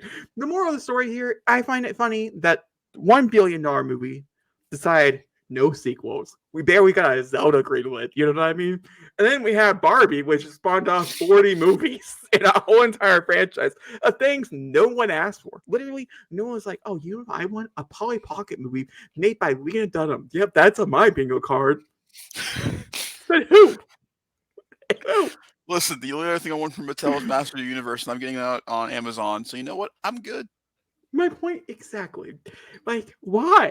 So that's really the reason. I find it funny. I am shocked that we got the Zelda announcement before Donkey Kong. Or like Donkey Kong or something. Like, why are we not building this universe? You're letting it die. You are. The hype around Mario can devolve very quickly. Well, anyway. That's anyway. Moral of the story, this is a bad idea. This movie should not get released. Speaking of bad ideas... Speaking of things, man... You're welcome. Speaking of bad ideas... I had a good one. Oh, sure. Go ahead. speaking of things that should never have been released because of certain things, let's talk about DC. No, I think mine's better. Speaking of bad ideas, let's talk about the slate of DC 2023 and how we feel about going into 2020 2024. So, you and I, Jake, I love you, buddy. You're my favorite person. You're one of my favorite people in the world. I hate talking about DC with you. It's the last podcast of the year. Let's be open about it. We don't have fun talking about this together, do we? I actually have a lot of fun talking to you about this. And to be fair, we're not talking about a project. We're just simply talking about how we feel as a whole. I can't judge you for your response. Whatever you decide. DC had one shining light this year. You know what that's called? My Adventures with Superman. And wasn't sure where you're going. Everything else about DC this year fucking sucked. There was not one good thing that came out this year from them. Not one. They had CGI babies. They had a man that would not shut up. And they couldn't promote their one decent film that they had in their slate. It makes me so sad. Once again, we've not seen Aquaman 2. It could be phenomenal. I don't think Zachary's going to like it. He didn't like the first one. It just seems more of the same. But for me, it looks like it could be good. It looks like it could be good. But for me, once again, it just shows DC is truly shining in animation. That's all there is to it. Stay where you are. Be happy with it. Also, their alpha for Suicide Squad was just okay. So let's move on for myself. Jacob, how did you feel about DC? And we'll talk about DC 2024. Because okay. So just tell you how I feel about 2023, and then we'll move on to 2024 and what we think and how we feel about that. Because 2024 for DC, kind of small. It is kind of small, but I'm more like how are we going to feel about DC moving forward is more like the question, not so much 2024 as like a whole, if that makes any sense. But yeah, no, I have to agree.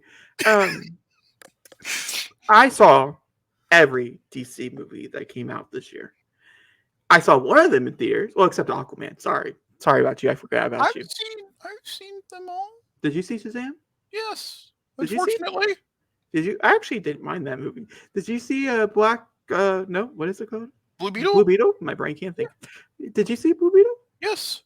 We didn't talk about it. I loved it. You were right. It was a me movie. Okay, Saturday movie cartoon, right? Yes. Cool. See? And the end credit scene. No one else got it, but I did. I don't even remember what it was. It was talking about Ted Cord. Oh, right. Yeah. Okay. Yeah, I got it. I understood it. Also, Cyrax, or whatever the main villain's name is, his backstory, Jesus Christ. Yeah, it got really dark, like a Saturday morning cartoon. It got really dark. We knew the flashbacks, and you see him like in the jungles, and definitely, he did watch the movie. Okay. Yeah. Thank you for adding context. One of my favorite performances from him, honestly. Can't say I really like, but that's okay. His Abuelo, though, too much. Oh. Two different humans. That's all I gotta say. Two different humans. Okay, by the way, I saw every DC except Aquaman 2 movie. That came out in 2023. I did not watch My Adventures with Superman. I don't like Superman. So I know. I really missed something. That's fine. I didn't like it. So I mean, I can't say I didn't like it. I just I don't like Superman. Game wise, yeah, pretty trash in that department as well. That's all. Oh, also Superman and Lois, another fantastic season of television. Yeah, really good. Didn't watch Doom that Patrol, either. Also great. Didn't watch that either. But overall, how I feel, I am so happy. Sorry, Zack Snyder. Love you. You're moving on to possibly greater. So happy. I really don't. I don't really know.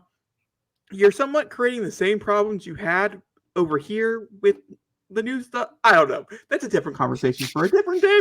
The moral of the story. We'll find out tomorrow. Oh, we will. Yeah, that's exciting. A lot of people are like, if you have a rated R cut and you're on Netflix, just release the rated R cut. That's what the consensus online is. Release the Snyder cut.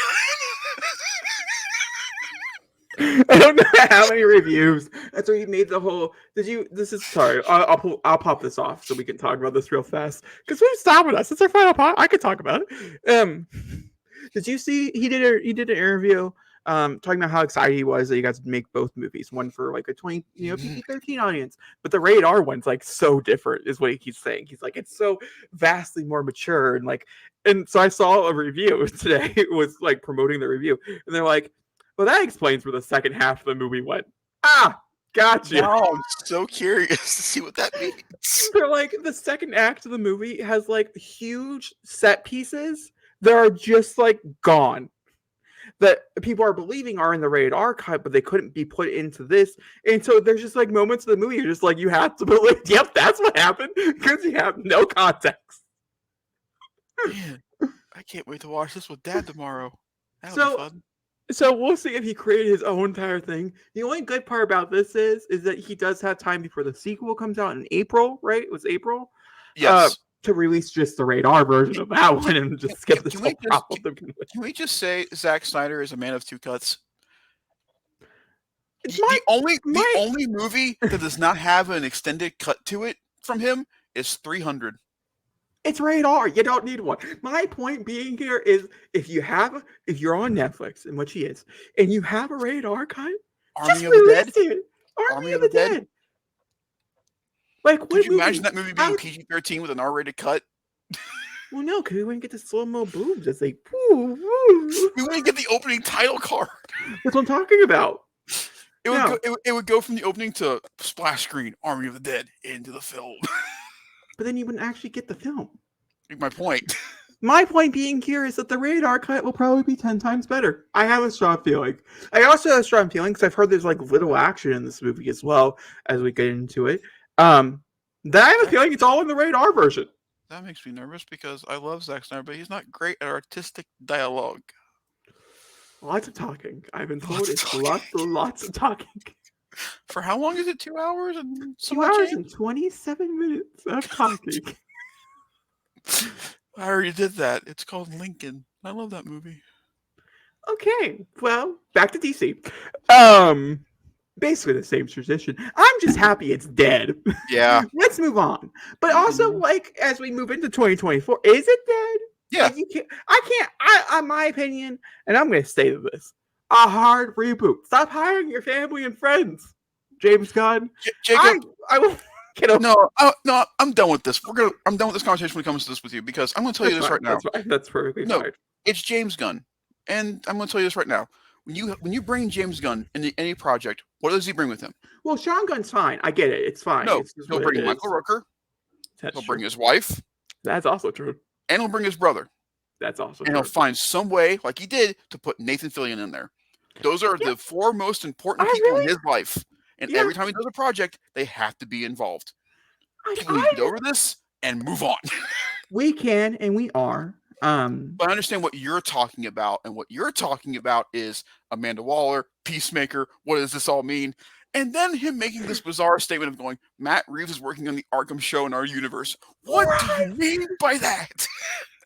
But here's my thing. I can actually step aside from that because Matt Reeves is producing multiple ideas at DC, not just his Batman stuff. So if the Arkham show is meant to be a DCU project from the get-go, then it makes sense that we're getting Penguin first and not Arkham. So that would make sense. Don't know. My thought and opinion is if this is your way of trying to get Pattinson over because everybody loves Pattinson, I like Pattinson. No, Zachary's against the idea, but just get Pattinson. Just like don't do this. I know. People aren't listening to what he's saying. Why can't Matt Reeves produce stuff for DCU but also work on his Batman projects? Clearly he likes being in the world. That's fine. My thing here, and this might be rude, and you can take it however you want. Just don't put your name on it in headlines. Just don't. Just say James's Gunn's Arkham show. James's Guns. That's why I'm gonna say it. That's where he's at. That's where I'm at. Here is my thing. Here is the biggest thing when it comes to DCU in 2024. Not a lot is happening. We have Creature Commandos and we have Joker Delphilia Fu. That's it.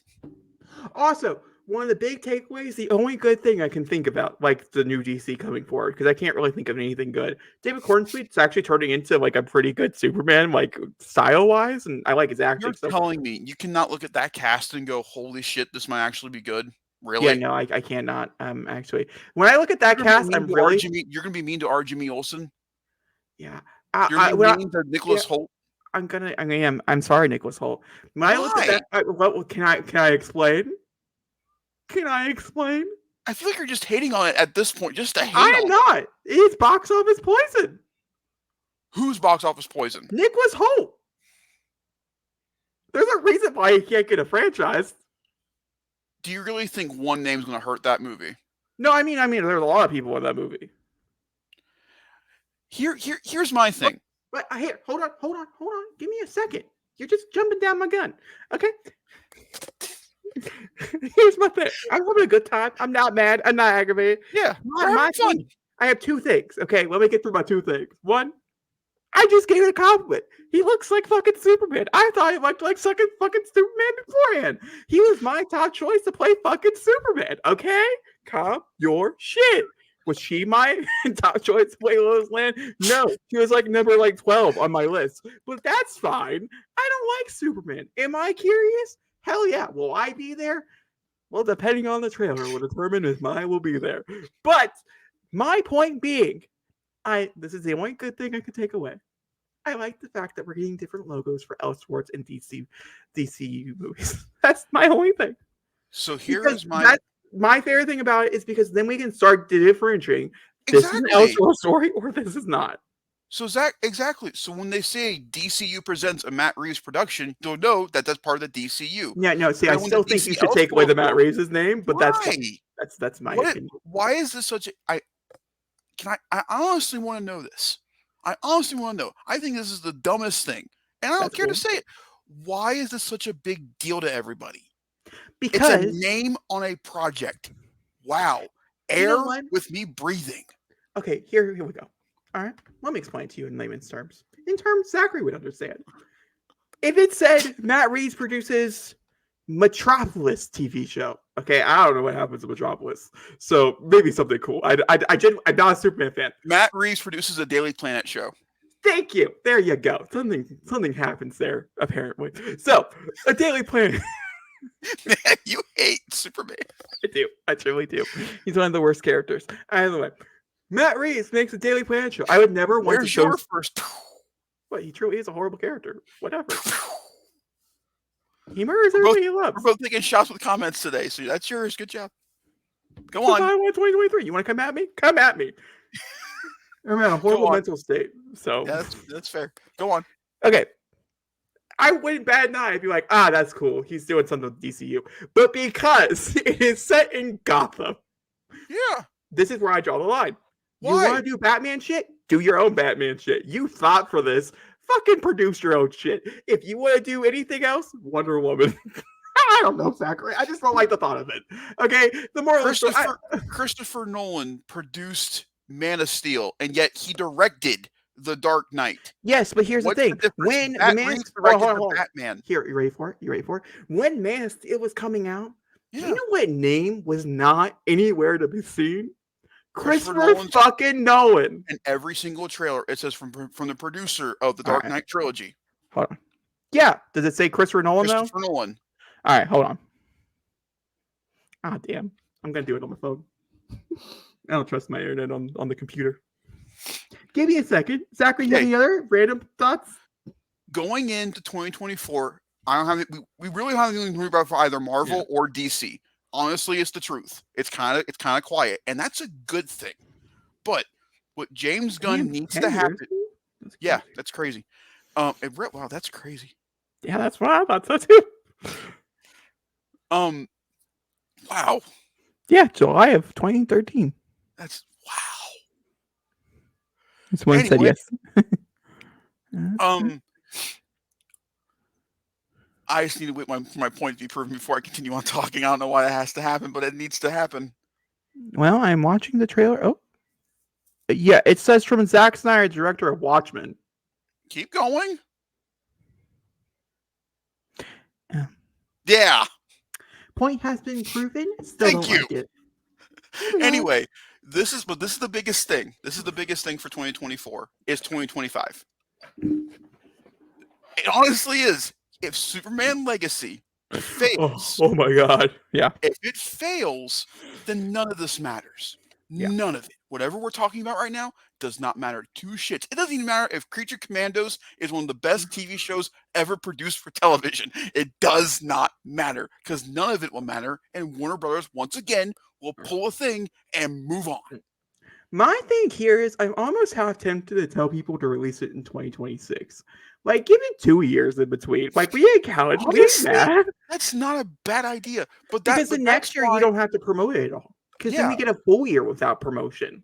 But that's my thing when it comes to DC. Marvel we'll talk about more in detail. When it comes to DC, I can't say a word about this universe because frankly, it hasn't started. That's fine.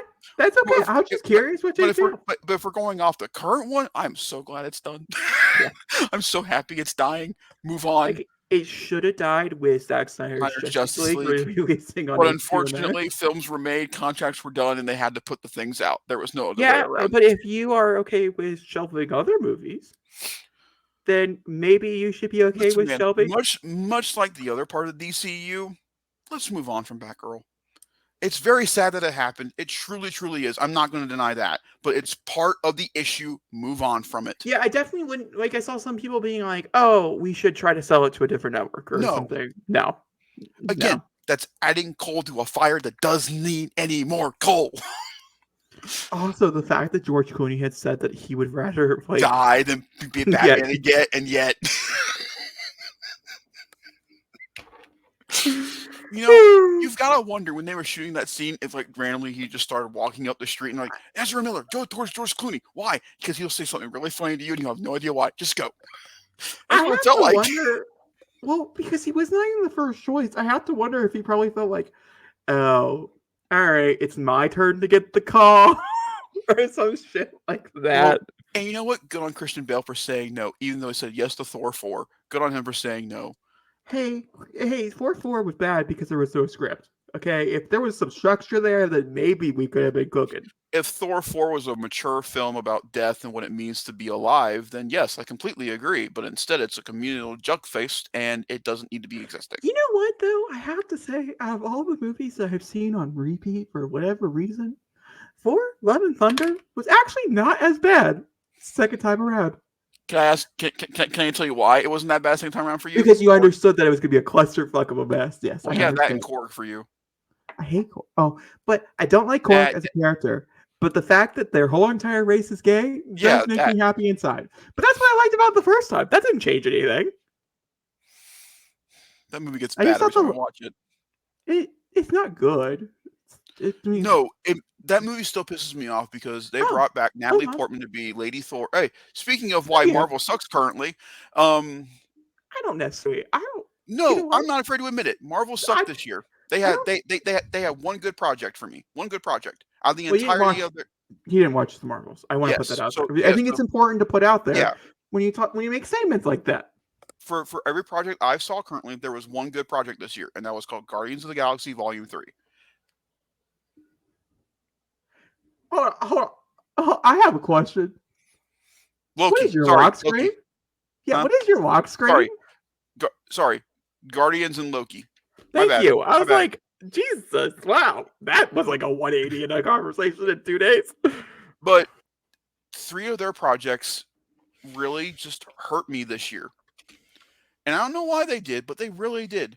Ant-Man was that first real gut punch in the gut. Like, all right, I'll get past it. Marvel's great. And then we're like, all right, here's Guardians. All right, we're gonna let that jab up. We're gonna be fine. And then they hit me with Thor, and I'm like, damn it, why are you doing it again? And then they hit me with Secret Invasion, and you were like, why? Why, God? Why? Why you continuously hit me? And then they released Loki. I'm like, okay, I give up. You're great again. Yay. Was Thor this year? No. No. That's why I was too confused. Okay, so the projects that came out this year are obviously What If, which we haven't seen yet. Can't say anything bad about it. It looks promising, but the titles are horrible. So, like, I don't know. The titles, man, are bad. Marvel's Moon Girl and Devil Dinosaur. No. Okay, well, that was also something that apparently came out. Great comic, though. Oh, really? Yes. Okay. It's about a girl and her dinosaur. What's more does that tell? There's a lot, but It's adorable, really. You should watch it. It's definitely up your alley. on Disney Channel. Yeah, no, it's really good. Okay, either way, Secret Invasion, obviously. I Am Groot season 2, which was cute but Yeah. unnecessary. Loki season 2 as well, which was cute and unnecessary. Um, Actually, I don't know where it lays. We'll find out later. Ant-Man the I You really know don't where it remember. lays, ladies and gentlemen. You just want to say it currently. Ant-Man the Wasp Quantumania, obviously. Shitbox. Guardians of the Galaxy Volume 3, and that's a fucking horrifying picture to present me with. Oh my god, that's also a horror. Jesus, this was a bad movie. Okay, sorry. Spider-Man Across... Guardians 3 renews my faith. Oh, we also are we involving all of Spider-Man Marvel? also... Yeah, Marvel Okay, well counts. then, man, I thought you were just saying the No, MCU. Oh, well then, no. Marvel has some really good wins also this year too when it came to Spider-Man. Spider-Man Across the Spider-Verse also came out, and then we have the Marvels that came out at the end of the year to tail end it.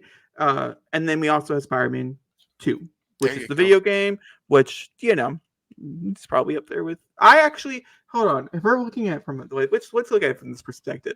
I would actually say, because obviously Blue Beetle was the best like DC movie, right? Yeah, If we're talking like DC didn't have any games come out. If they did, I didn't play them. Did they? You would know. I don't know.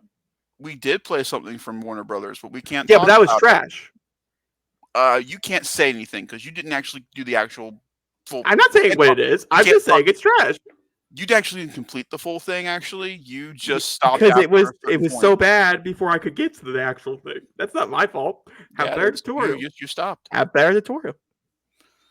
Can't talk Either way. about it yet. We'll talk about it later. But if we're looking at it, right? We're looking at it. Yeah, I would actually say, well, I can't say what my favorite one is because of things obviously. of later. Yeah. And Marvel things had the like better that. year. Marvel had the better year with content overall. Sure, Secret Invasion was not good, but it also wasn't horrible. Like there's episodes in there and there's conversations that I really enjoyed. Mm-hmm. The finale was abysmal, Mm-hmm. but it wasn't the worst thing I've ever seen. They killed off What? one of the most coolest characters in the MCU for no reason. That's why it sucks. Wait, who? They got rid of one of my favorite people in the MCU for Oh, no reason. really? See, I Yeah, thought it was fine. I watched 5 minutes through episode 4, and that shit was trash as that no titties.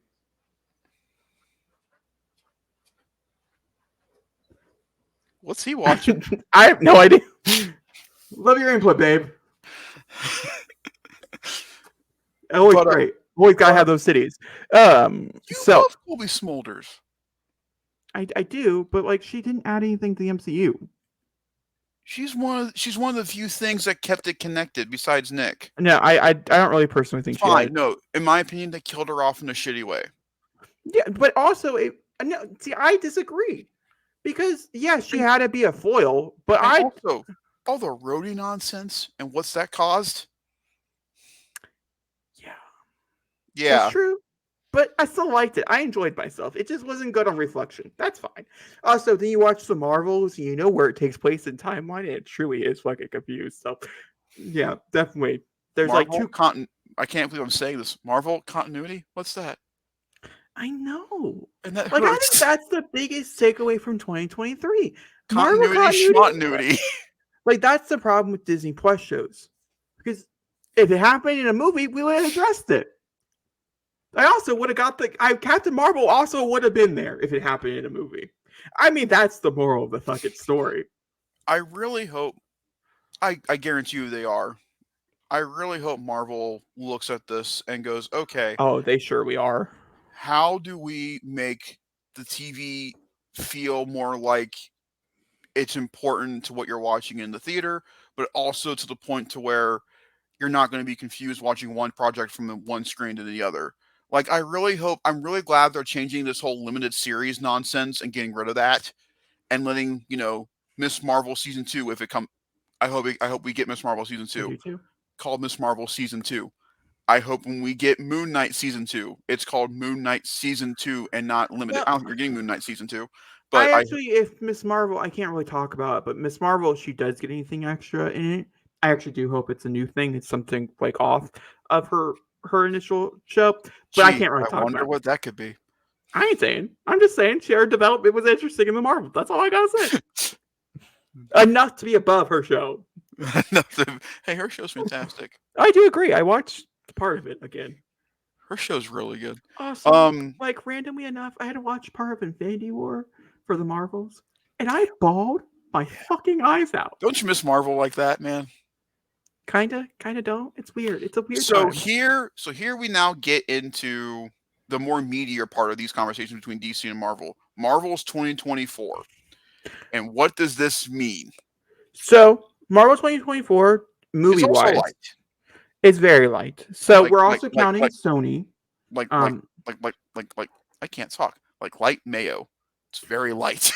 We're also counting Sony, which does add a couple more titles into the mix here. Did Venom get pushed? No, it adds only 2. Yeah, did Venom get pushed?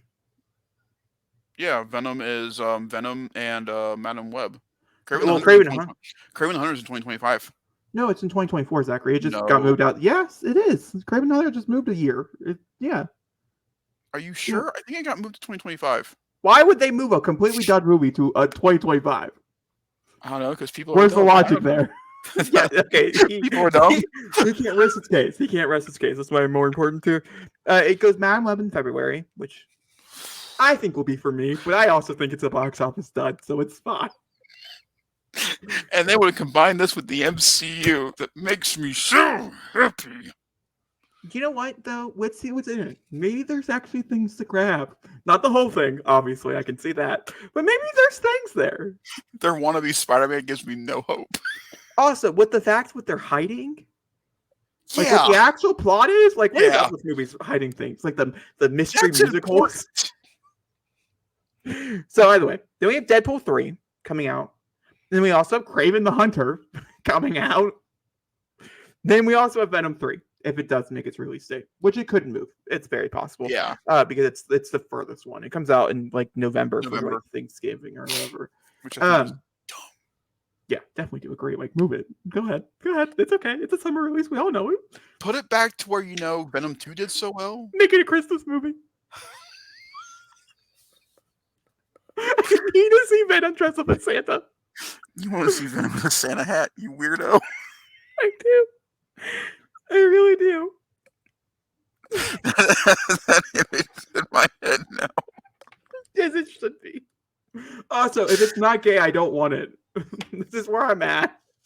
If they're not fucking in this movie, if Eddie Brock and Venom are not fucking each other in this, I don't Listen, want man. it. Listen, man, Venom's I want- asexual. Let him be himself. Venom is not asexual. Okay, there is 1,000 ways I could prove. I could send you a compilation of Venom not being asexual.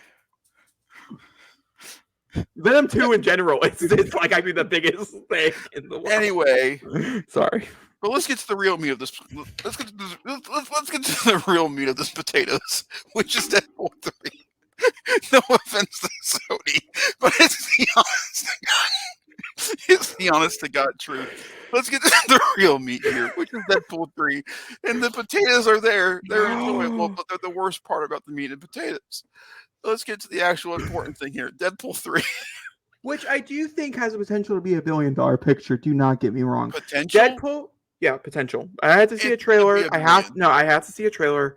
I have to see how they're doing it, how they're handling it. Look at the progression in box office. It only makes sense that we get there. Yeah, but it really, there's a lot of different things they're tackling. There's a lot of characters that they're bringing back. Not going to spoil anything if you don't know. And they're doing a lot of horrible things to those characters. Like, again, not spoiling anything. So it really will be a tone thing. Where are they doing? What's the point of it? Why are they doing? What all are they going That to is the- promote? But that's also the biggest question of this film now, because it involves certain aspects that might be dying with a certain character not only be part of the MCU. I don't think What it does will. Deadpool 3 become? I don't think the one thing will die. I think it's too cool to kill. I think they're going to be involved, I know they're definitely going to be involved. but not to the way I think that we originally planned on them being involved. I think Deadpool 3 is too far into the making to cut things like that out. No, but they can I change. think they are. No, I do think they're far enough into it that they want to retcon certain things, i.e. King. They can. ADR that shit. That's Totally. fine. I mean, they're only like they said Ryan Reynolds said they had like 3 months left of shooting. Yeah. I mean, it's not like they're not even like partially way done. Like, I mean, listen, my whole thing, because it's publicly known that the TVA are involved in Deadpool 3. I wasn't gonna say it, but My whole thing about Deadpool 3 was that the TVA were coming after Deadpool because of Deadpool 2, and him changing with the timelines and going in and screwing up oh, everything, that's and that's why they're definitely going what up. this whole movie And is so about. For that's sure. why they're going after Deadpool, and that's why he has to go grab X-Men cartoon Hugh Jackman Wolverine, because he is from the cartoon. Well, Because okay, it's not spiky. We're not gonna. That's not the point of this. This is just because I don't know if you're right, and I'm not about to. There are so many listen, leaks out there. my I don't. my theory about the cartoon X-Men being a pocket universe in the MCU that want to put away is making more and more sense every single day, and I feel validated every single day. Either way, I think it really will depend on a taste game and a tone game for Deadpool 3. They're doing a lot of things that a lot of people could be offended by or mad by, i.e., Suicide Squad kills the Justice League. It's in the title, yet people are pressed. So we are here. We are here with Deadpool 3, which is basically Deadpool kills Marvel Universe, and people are pressed. Or X-Men Universe. Sorry. Say it right. It's Deadpool kills the Fox universe is what it should be called. Truly. I mean, was that part of the official? I don't think that's a part of the official. But it should be. Either way, called Deadpool 3 kills the Fox universe, which it still could be. I really hope so. I mean, Deadpool never had like, taglines or whatever. This is the movie to do it. It is the movie. But either way, so there is this like line it has to walk. So if it's not walked well, then yeah, I could see it not doing well. Like overall, definitely going to have a huge opening, no doubt about it. But they're hoping that it's the next like Marvel wants the $1.9 billion and not share it. I am telling you right now. I will lay it here, and we'll come back in July and see if I'm right. I'm telling you right now, Deadpool 3 makes $250 million in its opening weekend. I think it is the exact same number as Spider-Man No Way Home. That's a good idea. That's a good number. I think it could be a little higher, but also I agree. But I think 250 is a really good mid-range for them. I think 250 is guaranteed. And the reason why I think this is a sweet spot, because the X-Men that we're playing with, and I'm hoping that they will learn to promote a little bit of them, obviously keep a lot of them a surprise and a secret, but if that is the point of this movie, like if this is like truly the point. One person they can't promote because he can't shut up about the fact that he's back as his character, so use that to your advantage. Exactly. Don't pull a, oh, Doc Ock's not in it.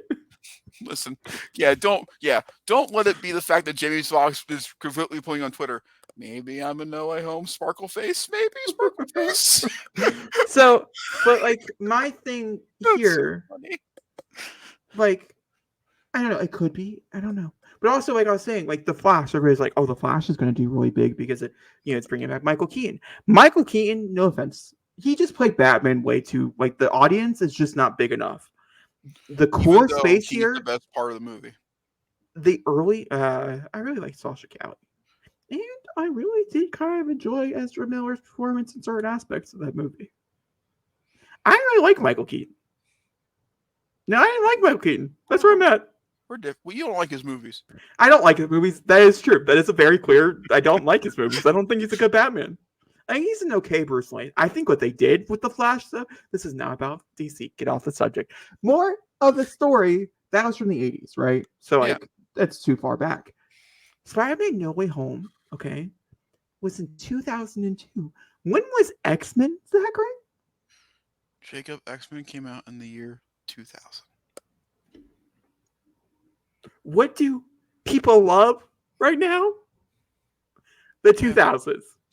Do you know when Fantastic Four, the first one, came out in? You know what year it came out in? No, do tell. I believe, if I'm right, ironically, I think it's 2004. Yeah, I was going to say it was like 2004, right? Or 2005. Yeah, something around. Which, if the rumor's true, I don't know. It could be I don't know. I'm just saying, it could be big. It could be big because you're playing with people that people actually care about, people actually want to see again. Mm-hmm. No offense, Michael Keaton. That's really rude. Also, but here's the big thing we're going into with Deadpool 3. If the whole variance thing is what we're hearing about the rumors is true, do they still commit to that bit, even though we're not dealing with the whole variant thing anymore? Because technically, Secret Wars doesn't have to involve variants. It can just Yeah, involve well, the no, multiversal part I of it. don't agree. I think we should still keep variants because Secret Wars is too tempting. I want what I want. No. We can still do Secret Wars. No, I want my variants of my characters. That's what I'm saying. I want it, so I'm okay with it. Doom will find a way to get that done. Okay, my next thing, we're gonna run through it. Like I said, we talked about DC doesn't really have anything coming out, so we couldn't play this game. I'm gonna read you the title, and you're gonna tell me if it's gonna be. These are for Sony Pictures, obviously. We already talked about Deadpool. If you're gonna tell me if it's a Morbius or a Venom, okay? Okay. That's the best way to categorize this, right? Yeah, and I'm gonna be honest with you on both. That's fine. Madam Web. Venom. Ooh. Venom 1 or Venom 2? Venom 1. Ooh. It does kind of pitch that feel. I could see it. Craven the Hunter. Morbius. Yeah, I also could see that one too. Obviously, Venom 3 we're going to put in the Venom category because one would just assume we're going up, right? I'm not going to put Venom 3 in the Venom 2 category. I'm going to put it in the Venom 1. I'm hoping. Venom 2 had a big opening, but it did not actually do that well financially. No, it did not. And that movie did really well its opening because of Spider-Man No Way Home. It does not have anything to build off. Listen, man, that post-credit scene made that movie get the box office it got. And then the whole, like... Either way, that's Marvel. I'm excited. I'm curious. I'm excited for all of these movies. I thought Venom 2 was a lot of fun. Overall, superhero-wise this year, were you satisfied, or was this probably one of your weakest years when it came to superhero films? Or superhero content in general? I would say I was disappointed. I was agree. not satisfied. There were some wins in here for sure, but I think the losses definitely outweighed the wins this year. However, I also want to include stuff from Amazon. I think Gen V, huge win in the comic book division. Invincible, currently huge win in the comic book division. It's okay. And so, that kind of stuff is working. I consider Turtles a comic book thing. Huge win for them. Especially what Turtles is possibly branching off and doing with other. I definitely do agree. I think there is a lot of things to do there.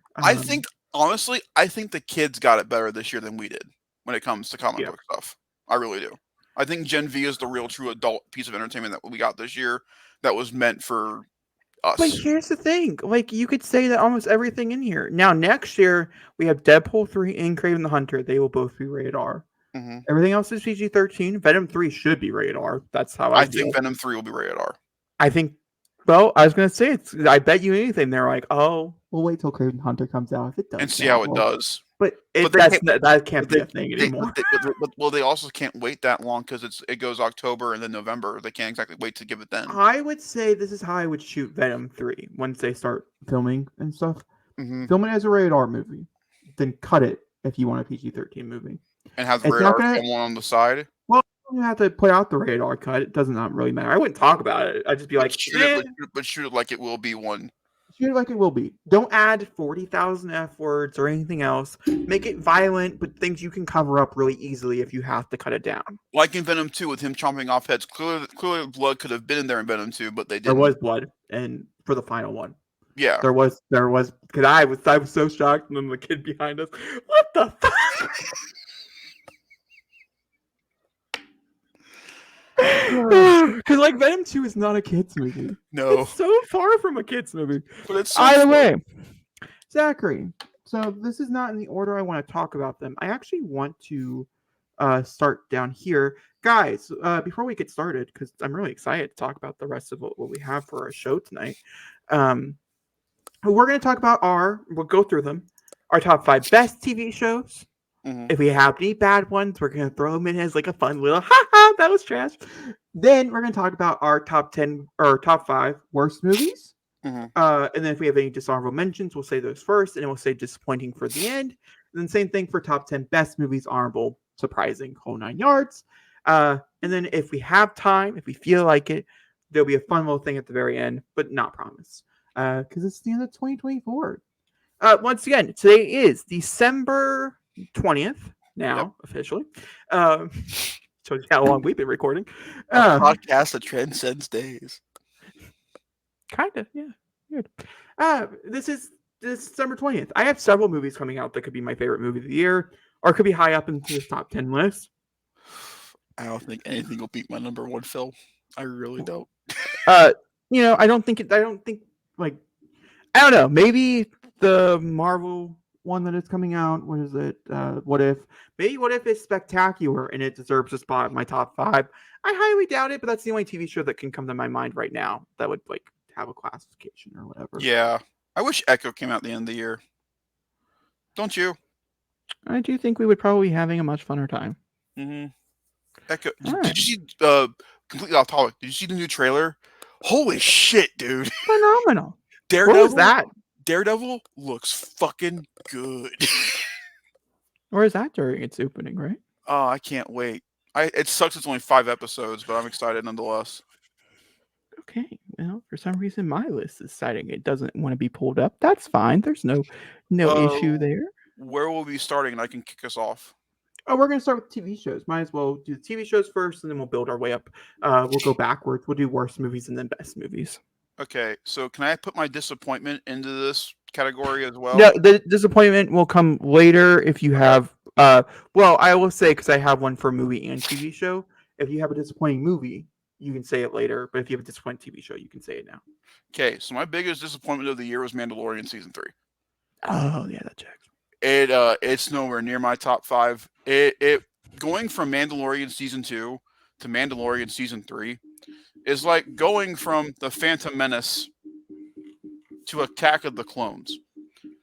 It didn't get better, and yet it meanderly walked along. Or it's like going from Revenge of the Sith backwards, because Revenge of the Sith is still a really good movie, and you're going backwards into. Anyway, it was just it's super. It was bad. It was just bad. There was nothing redeeming about it. Sure, there were some really cool episodes in the show, but man, Jack Black did not need to be in Mandalorian. That's all there is to it. You butchered so many cool things. The way Bo-Katan got the dark saber really just hurts my soul. That is not how I should have Hey, gone. hey, hey! No spoilers. I still have yet to finish that.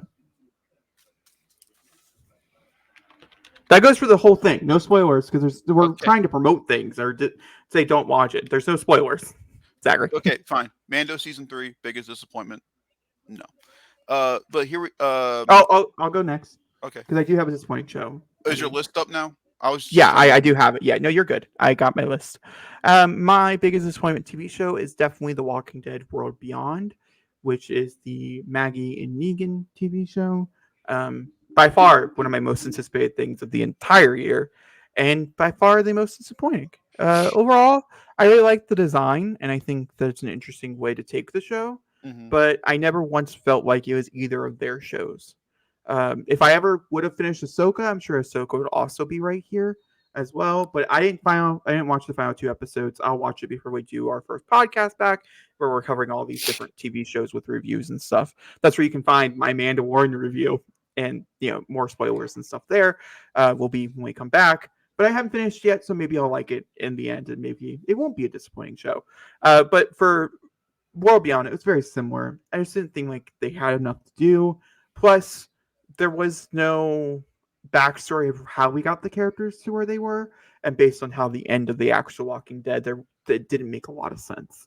Fun time for sure, but I'm really hope that the second season will be like what I was hoping for the first season. And based on the ending, it definitely does seem like that's the way it's going to go. So I'm I excited. do have a most anticipated show for 2024 for us to watch, Well, and that's called Vox Machina. Oh, Yeah. wait, that can't be a most anticipated because it's currently out. Anyway, Zachary, what is your number 5? I will always. My number 5 is Andor. Did it come out this week? Yes, it was this year. No, that was a 2022 release. No, it was 2023. Yeah, it came out in August. No, it came out in the middle of the year. I'm looking it up. Hold on. Sorry, I mean, you could. I know. The only reason why I'm fact checking, it doesn't matter what year these things come out in. I know he watched it when it aired. It's the only reason why I'm fact checking. I just want to make sure it's clear. I'm pretty sure. Yeah, no, I was right. It came out. That is so. I don't know why that date's wrong. It came out in August or the end of September of 2022 and ended on November 23rd, 2022. Well, then I can take that away and make number 5 The Last of Us. That's fine. I will accept the pain. Let me change this around real quick. That's fine. That's fine. He didn't know. That's okay. No Andor just problem. really stuck with me, I guess. It truly did. Speaking of Andor, there's a rumor that season 2 will not be coming out next year like it's supposed to. Take their time. Let That's them true. let them Let do them their vibe. magic because Let them cook. Andor season 1 truly one of the best things Star Wars ever put out. The Last of Us. What an emotional wreck ride this was. I won't talk about this one much. We'll wait and see where this lands in a certain other person's list, and we'll hear more about it then. I think all the performances in this are fantastic, but for me, the thing that I always say about The Last of Us is good old Episode 4. It is truly one of the best pieces of filmmaking and television I've ever seen. Episode 3. Thank you. It's truly one of the best episodes of television ever made, and it will always stick with me the night that I watched it for the first time. I will never, ever, ever, ever not get tired of watching that episode of TV. Okay. Truly. That is my number 5. All right. My number 5 is Gen V. Still Yeah. haven't watched it. You know what? I actually take that back. This is all about changing last minute decisions while talking. Well, Gen V is on my I still list. haven't. I'll talk about it for number 4. So a little spoiler ahead. But I'm gonna go ahead and put Daisy Jones in the 6 here at number 5, just because I think Gen V was a better show. So I think ranking wise The it what? should be below. Daisy Jones in the 6, the TV show I would probably recommend to you. It is an Amazon Prime original, ironically. Amazon, That's man. Killing it. it stars Sam Claflin and Riley Cool, who is the daughter of in the Presley. Elvis is not daughter, but you know what I'm talking about. Their daughter. I don't Mhm. remember who their daughter was, but either way, it doesn't matter. It's about a fake band called Daisy Jones and Six going up in the 70s, and it's about their like time or whatever. It's based on a book that was phenomenal. That made me truly believe the band was real. And then Mhm. the band was real. They made an album under the name of Daisy Jones and the Six. There's a rumor they were supposed to go touring as Daisy Jones and the Six. They're being nominated for a bunch of awards. Either way, it's a really well made television show that was as good as its predecessor, as its book. So would recommend if you've never heard it before and you need like 6 or 7 hours worth of your time, to watch something new. My number 4 for the year is Ahsoka. Okay. As a Star Wars fan, this is what I wish Mandalorian could have done.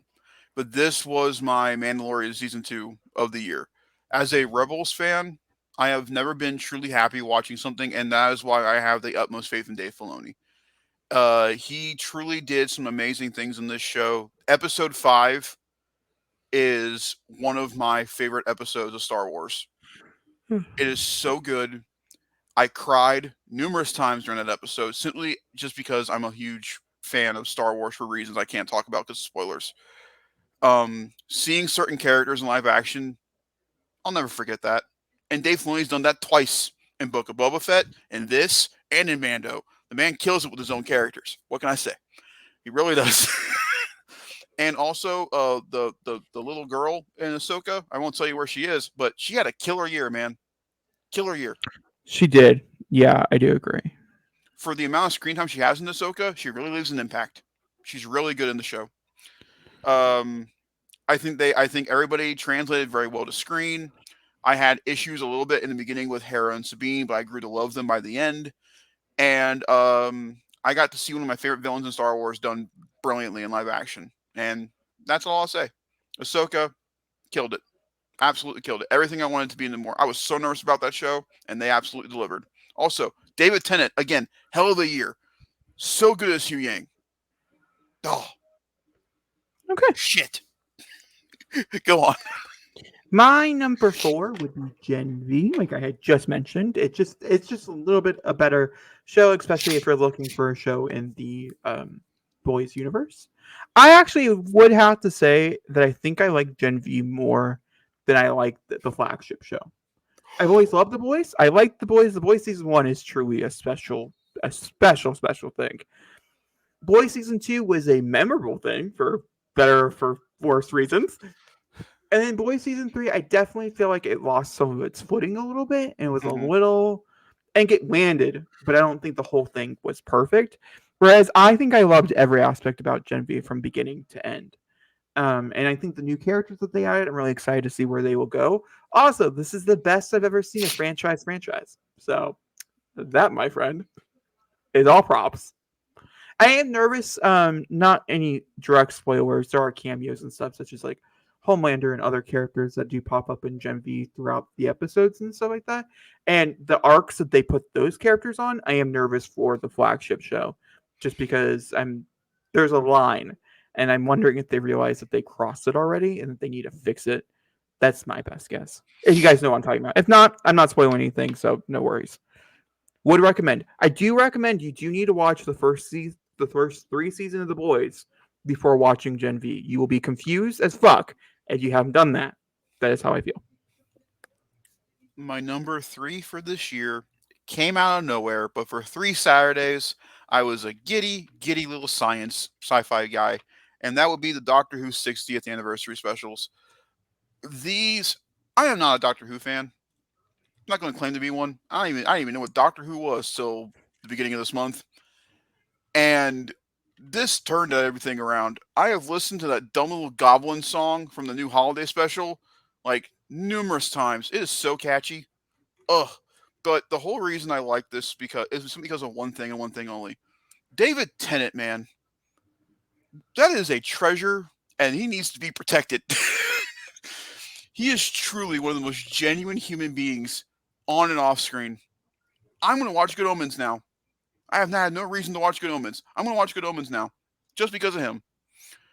Um, and I will not give spoilers, obviously, if you've not watched it. But the way they do the regeneration, I guess, for this for the 60th, because everybody talks about it, fucking insane. Also, NPH, one of his best performances he's given in his career, is in the final special. Look up Spice Girls NPH. That's all I'm gonna say. Go enjoy. Truly and truly incredible. I can't wait for the new season and the holiday special on Sunday. It's gonna be Monday. Awesome. It's gonna be awesome. That's my number 3. All right, my number 3 is Spec Ops Lioness. This is a Paramount Plus original Really? show by Taylor Sheridan. Is the co-creator. Stars Zoe Saldana and oh fuck, what's her name? Nicole Kidman, Morgan Freeman. Even though would I count Morgan Freeman in this? No, he has maybe 10 minutes of screen time. But I they was I was there talking to human beings in my Morgan Freeman voice. That was a really good impression. that was a bad Good job, impression, me. but you know what? You do you. So the TV show is a real classified group in the Marines, where they get women to go in to do the dirty work that men cannot do. Is essentially what it is, and it follows a girl who is through a really rough part, ends up joining the Marines, and then getting specifically selected to do this mission. It's both a lesbian love story, with the mix of some really really good like writing for politics. I mean, in general, that's really what it comes down to. Some amazing action sequences. It's really explosive.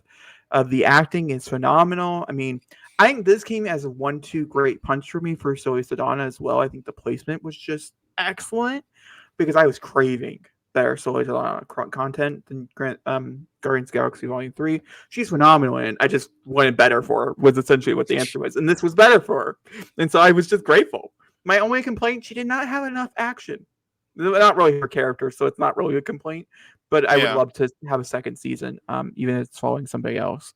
It ends on a very explosive finale, but I think the worth and the payment of it is beautiful. If you can handle really adult things, there's a lot of really really adult like topics that are discussed, and it goes much further than whatever I was expecting, but done in a very tasteful, beautiful way, in my opinion.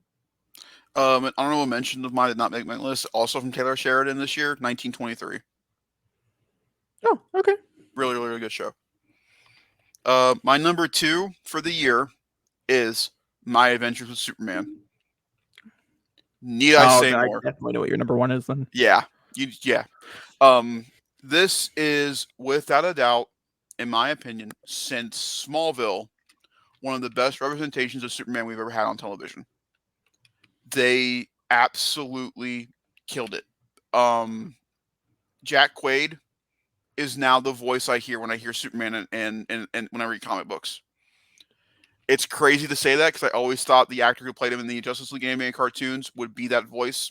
Jack Quaid took it. He is now Superman when it comes to the voice I hear for comic books.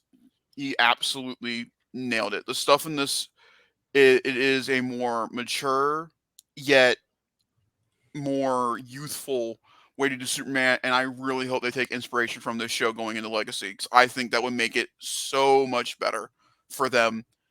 I can't say the good enough things about this. I raved about it a couple episodes ago. Yeah, there's a whole I review. yeah, I absolutely love this show. It's one of the best things put out this year by far. But that's my number 2. My number 2 is The Last of Us by Neil Druckmann. And also Craig Mazin, to be fair. The Last of Us and I have a weird relationship. If you guys don't know, The Last of Us is my favorite video game of all time. The Last of Us Part 2, I think maybe has edged out just a little bit, but it's the same thing. I mean, it's just a continuation of the If you story. guys knew how many hours he's put into a 98. single game, there you go. For The Last of Us Part 1, not PS4 or PS3 edition, but for the PS5 edition, I put over 60 hours. And that's just campaign. There is nothing else to do. I want you guys to understand that. And the campaign is only like 10, 15 hours long. Like, how many times do I have to run through that before I'm tired? Either way, the TV show, I think, took enough creative liberties to make it its own thing, but also stay true to the point of where it was a great adaptation as well. The big standout here, of course, is Bella Ramsey. For me personally, I never once saw Pedro Pascal as Joel. Since they announced his casting, I was like, yep, that's Joel. Can't go wrong there. Bella Ramsey's always been that more interesting one. I wasn't really sure what they were going to do with them. And I think what they did with them as a whole was just so beautiful. Especially what they brought to Ellie as a character. Mm. It's just episode 6, if we're talking about favorite episodes, is my personal. I think it's episode 6. It might be episode 8. No, it's 6. It's 6. How many episodes are there? I think there's 8. Is there 8? Yeah, Then it's episode 6. it'd be 6. Just double checking. Want to make sure it's an Ellie based episode. Mhm. For people who out there who are searching. No, there's 9. That's why, because it had a weird So it'd number. be 7 then. It's 8. Because 7 is the. Oh, yeah. Yeah. So Oh it's god, 8. that's such a good one too. Yeah. I mean, there's so many great episodes. The thing here is this is one season compared to a whole entire television show that I'm talking about next, or it would be number 1. Same. This is a great, like, I'm so excited to see where we're going. Like, you know what I mean? But because I'm talking about a whole entire TV show, there's just nothing, you know what I mean? Similar vibe. So it's truly beautiful characters. What they did with Frank and Bill, it's just spectacular. Yeah. Okay. Well, that's my number 2. I'm gonna let you say your number 1. No, we're going back and forth. You're good. Oh, okay. Yeah. My number 1, to no shock to anybody if you know me, is Justified City Primeval. This is without a doubt one of my most anticipated projects of the year. And much like Transformers, it had to be good. Like, it couldn't remotely be just okay. It had to be good. Justified is one of my favorite television shows of all time. I've seen that series almost 7 times all the way through now. And I know Raylan Givens by heart. That is one of my favorite characters in modern television, and Timothy Oliphant is the sole reason why. And they gave me...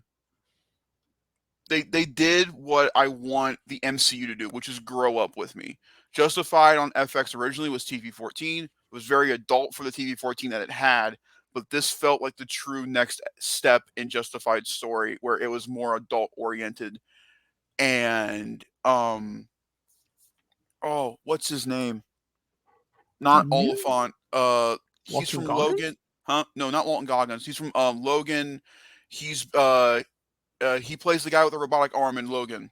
Oh, what's his name? No, that's not the right one. Uh, Hold on. Let me see if I can't get it. Continue talking. I'll come back to it. Um, as one of my favorite villains of the year with him, Your and microphone's a little too close to your oh, face because you. sorry, No, no, that's fine. and it's one of the most well-paced shows I've watched this year. Every week, I was intrigued. Every time I got to meet somebody new, the representation in this show is incredible. Sweets. That's all I gotta say, man. It Do you want the bums me out. name? Yes, please. Boy Holbrook. Thank you. One of my favorite actors who is doing very little but a lot. He's in two of my favorite projects of the year. Go figure. Um, he is so good in this show. In some ways, he almost oversteps Oliphant. He's that good. He is a just a vision on screen whenever he's on there. He owns it every fucking time, and it's amazing when they're on screen together. But that's not the important thing. It's the ending to this show that made me cry. I never thought I would get to see something again, and I did, and it made me bawl my eyes out.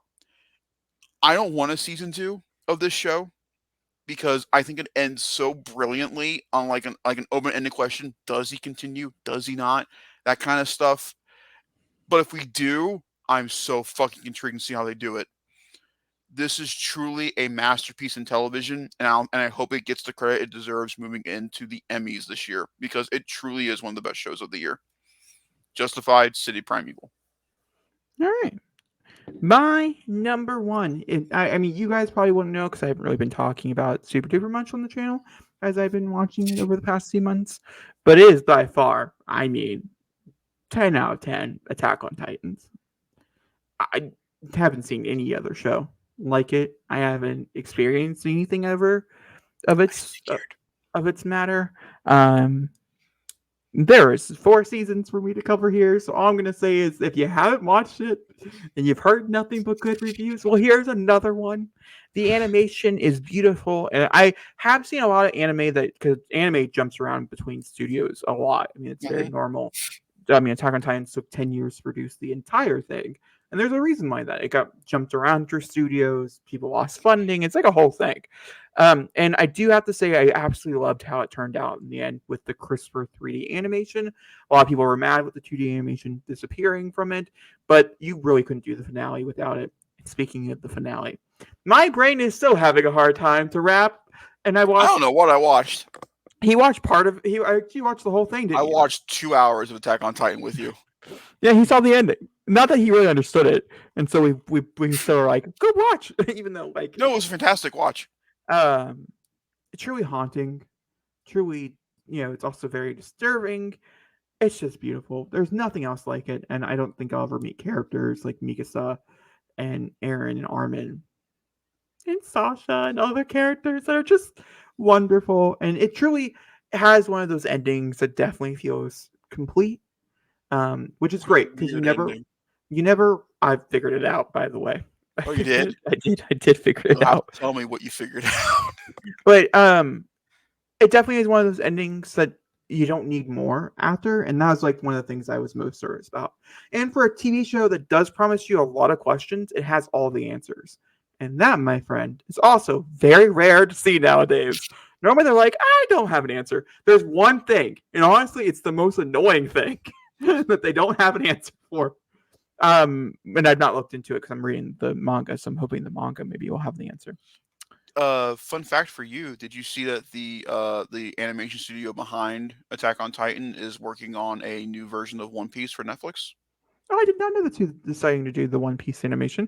Hmm. The One Piece, by the way, it's the origins of One Piece, is what that one is about, from what I understand. I don't watch One Piece, so I have no thoughts about it.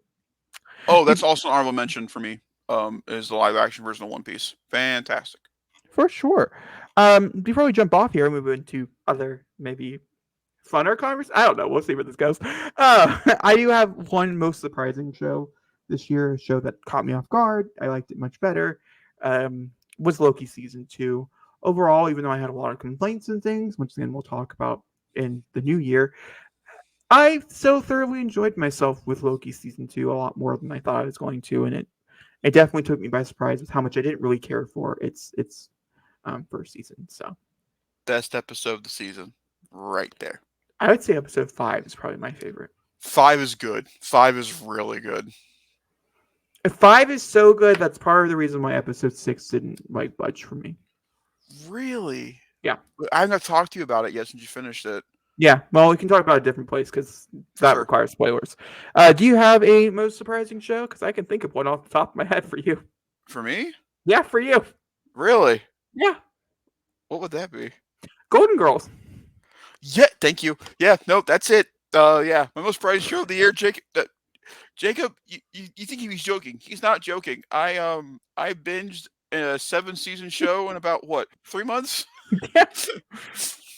I was with them girls for a while, and Sophie, you are a treasure to behold. I wish I knew someone like you. I really do, because you are one of the best people in the world, and it's sad that they're all gone. It's really funny. I started watching this right after Betty passed away, but it's just that theme song hits me so much harder now. Even though I hear it so often, it hits me so much harder now. Thank you for being a friend. It's so good. It's truly one of the funniest shows ever made. And yeah, go watch Golden Girls. If you've never seen it, you'll have a great fucking time. Okay. Well, I he had Thank mentioned you for that. it. I completely forgot So I about it. assumed he just forgot because Golden Girls is very much like a sitcom type of thing, so it's very Yeah. easily forgettable, even if you have the best time watching it. Oh, But I also remember, I needed it when it happened. It was a very yeah, important part. I also remember him being like, "This is like I didn't think I was gonna love it this much," and so definitely I felt like fit the category for most It did. surprising in my opinion. Oh, All right, moving over into the movies category. Probably why you guys are here. So let's get started. I'll start because he started the last one. We are talking about our top 5 worst movies, our dishonorable mentions, which I have 6. Don't judge me, and then also our disappointing movie. We'll do dishonorable mentions and disappointing first. I'll go first with my dishonorable mentions. I'm just gonna run through titles. If Zachary has a question, I'll answer it. But if not, I'm not gonna really tell you why. I agree. So I'll start from the bottom up. Find Its Kind. It just came out like this past weekend. It has Jenna Ortega, Tommy Lee Jones. It's just not worth your time. That's where I'm at. Killer Slaughter Moon. Objectively, well made. Objectively, also poorly made. Spy Kids Armageddon. What the fuck was that? The Nun. It? I sure did. The Nun 2. What the fuck was that? The Pope's Exorcist. What the actual fuck was that? John Wick Chapter 4. What a disappointment. But I already had a better disappointment, so it has to go here. Sorry, if your movie's only good for a third of it, it does not deserve to be anywhere else. Interesting. Any questions about that list of movies? A lot of your films involve exorcisms, and needless to say, I don't think if someone quizzed you on what an exorcist was, you really wouldn't know what to do with it. I would definitely know what to tell you, but I would also say if I ever saw Exorcist Believer, it would also probably be on this list. So yeah, and that probably be biggest. What the fuck was that? No. Pope's Exorcist was definitely the biggest. What the fuck did I just watch? Because what the fuck did I just watch? Like, oh my god. Okay, do you have any dishonorable mentions? It's not perfectly fine. It's not necessary. I don't have any dishonorable mentions. My biggest disappointment of the year is probably Ant-Man. Okay. I was really hoping that would start me off on a good note with Marvel, and I always look forward to the big first movie for them for the year. I genuinely love the Ant-Man movies. I think they're a lot of fun, but as soon as a certain face gets revealed in that film, I'm like, man, we are just going downhill. And then Kang gets defeated by a bunch of big ants, and I'm like, wow, what a threat. And then the rest of the movie just happens, and yeah. Well, that is. It's no small feat to do that to me. Thank you. My most disappointing movie of 2023 is Mission Impossible: Dead Reckoning. I saw this coming. So here's the thing with Mission Impossible: Dead Reckoning Part 1. I can't tell you why I'm disappointed in it. Well, actually, I cannot. That's true. But I can kind of tell you where I'm conflicted. So, like, as much as I hate, and I mean hate, part of this whole entire plot story, like the actual plot line, the train sequence, which technically does take place during not a great plot sequence, is so everything I've ever wanted in anything I've ever seen in my life. That like a part of me is like, no, it's like number 2 on my top 10 movies of the year, but it's also like on number 2 of my top 10 worst movies. So we're just going with most disappointing because it It truly was. Uncharted more than Uncharted did, as you put Oh it. my god, yes, it did. It did Uncharted more than Uncharted. Like I have no words. It truly is a beautiful like 50-minute final act. Like once they get on that I, train, lo- you're just like it's sailing. I love that. I love you're talking about your most disappointing film of the year. But it's because I mean I didn't really like the opening. I didn't think the opening was really well done. I think the threat is really cool, but I think the opening is really well done. Um, and then like with the development of certain characters and stuff, and like how disrespectful it truly is just across the board. That this is where I stand. I'm not mad. It didn't do well at the box office. That's all I'm saying. I'm I'm sad at, because I want more, but I'm I'm not adding mad. something in here real quick before we continue. What's your Yeah. favorite movie moment of 2023? That's. Well, we'll talk about with the best. I can think on it, and we can talk about with the Fine. best. What's your worst movie moment of 2023? That's non-spoilery. Not spoilery. Yeah, we're not doing spoilers currently, are we not? Well, I mean, this is moments. They get spoiled. I mean, Okay, the, fine. What's your most the spoilery? What's your worst spoilery moment of 2023 from the film? Hey, Zachary, could you take off your headphones real fast? Is it Mission Impossible: Dead Reckoning Part One? Impossible Dead Reckoning Part 1. Excuse me, guys. The death of Isla Frost truly was the worst thing I've ever seen in my entire fucking life. If I could burn my eyesight, I would. That's all.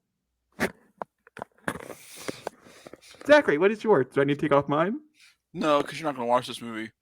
When Phoebe Waller Oh, Bridge, are you going to watch Indy? yeah, more than likely I will watch Indy. Okay, Okay. so It's when. thank God I knew what it was. You should have said it's from Indiana Jones. The title of Sorry. That's just me. Can you hear me? You're good. Okay. It's when Indy's goddaughter punches him and takes him away from being in the past where he wanted to be. I love her character in the film, but I feel like that goes away from everything that Indy stands for, and I feel like they just gave away. They gave us the ending that they wanted to bring back Marion, which I'm fine with. But I really wish Indy could have stayed in the past. But still, yeah, that's it.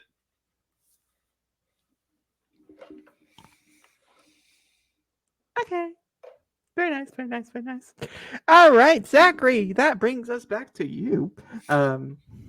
What is your 5th worst film of 2023? Jacob, both sloth lists were easy to make because truly there were some god awful films and truly amazing films this year. However, I wasn't ghosted by my own movie called Ghosted. One of the highlights of our podcast and the beginning of this channel this year was us reacting to the moment where the film became no film. And Ghosted really is one of those movies that I'm just like, what potential wasted? I saw the better version of this movie the same year. It's Truly. called The Lost City, and it's truly one of the best movies of the year. Honorable mention. But Ghosted, truly one of the worst films of the year. It ghosts you in its own film, and and you can't take that away from it. Both Chris Evans and Ana de Armas phoning it in like a motherfucker, and also her wig. Wow. But to me, it's still just about the plane. Go watch Which the is all he was commentary. saying. Yeah, you watched the comment. It was truly shocking. We actually watched it twice just to verify what we watched was true. You know what? That is a close second as my worst favorite Yeah. scene of anything I've seen this year. Close second. I can't. I watched a movie this year with a $7 million budget that had everything on screen. Okay, either way, we're moving forward. Ugh. My number 5 is The Killer by who David what Fincher. thank you. Oh, what a movie. What a disappointing movie. Like, not disappointing in a way it should be a disappointment, but in a way that it truly deserves in my worst films of the year. It was one of those movies that I was watching, and then I stopped. And I came back, and okay, I'll finish it. Today I watched about 30 minutes more and then I realized I was not going to finish it. And then I turned it off again and then I got bored like an hour later and I was like, what else am I going to do? And then I finished it. And I was just like, yep, that wasn't worth it. That's where I'm at. The fact that this is based off an 800-page graphic novel about like a full-on like introspection of a serial killer, not a serial killer, but like an assassin. And this is what I got? And there's only one action sequence in the entire movie, and that's what you do to Tilda Swinton. When you get Tilda Swinton, you fucking use to. That's what you do. It was bad Jacob and boring, but the way they use music and sound design is really good. was cool. I highly recommend the graphic novel it's based on. I already read that. It's really good, is it not? It was so bad. I had to make sure the source material was at least okay. It was better. It wasn't great. It went on too long. But it's better. It was better. It was better. My number 4 worst movie of the year is Shazam: Fury of the Gods, and I only have one thing to say about it: Skittles. That's it. We're gonna move on. Okay, that's fair. I mean, I didn't find it that bad, but I can understand where I get it. That's it. We're gonna move on. That's it. That's all I need to say. It's Shazam. If that's how it works, it's Skittles. My number 4 So fucking stupid. Anyway. Wow, what just an abysmal idea. Okay, either way. My number 4 Super Mario Brothers. I know what your one word is. Forgetful? I thought you were going to say peaches. I was not going to say peaches. There's no intentions of saying peaches. It's a good word, though. So, okay, I talked about Super Mario Brothers. I have a whole review. We have a whole review talking about in depth of how I did not like this movie. And I got some, there was things said. Either way, dislikes were had. That's all I got. Not by me, I hope. No, by the audience. Phew. By the people. Okay, people were not happy with the fact I did not like their gem of a movie. Yet it was not a gem and it was not a movie. It is like, it's like a hodgepodge of nothing. And it goes on for too long, but also doesn't say long enough. Like, how does one have a race sequence but only like allow it to be like 2 seconds long? That's crazy to me. I will never get over it. Also, what is up with 3D films and not being 3D? I was told, you're not gonna like it? Okay, well go see it in 3D. You'll have a better time. Okay, I'll go see it in 3D. I'll have a better time. I really wish I went and saw Evil Dead Rise instead in theaters that day. Instead of Super Mario Brothers. It truly was just, what the fuck? Am I looking forward to Zelda? Yeah, we talked about it. I truly am. I think it's gonna be good. As long as they get a better creative. Actually, I take that back because they said this is what people wanted out of a Super Mario Brothers movie, and that's what people wanted. I just didn't agree. But that's me. So I already talked about this because it's my biggest disappointment. Number 3 is Ant-Man the Wasp: Quantumania. That's so crazy because you really liked that movie when we saw it in theaters. Yeah, Reflection really added to my perspective on that film. That's fine. I'm just saying, we championed that movie for like 6 months. We did, but then Reflection really hit me, and that's all at home. Yeah, and MODOK. That's it. That's your word? Yeah. MODOK and Big Ants. My number 3, we have a movie commentary for, so you can go check out my horrendous. Actually, the rest of these we have movie commentaries for. Number 3, I'm gonna go with The Flash, and all I'm gonna say is baby, and that's good enough for me. My number 2 is The Flash, and all I can say is baby.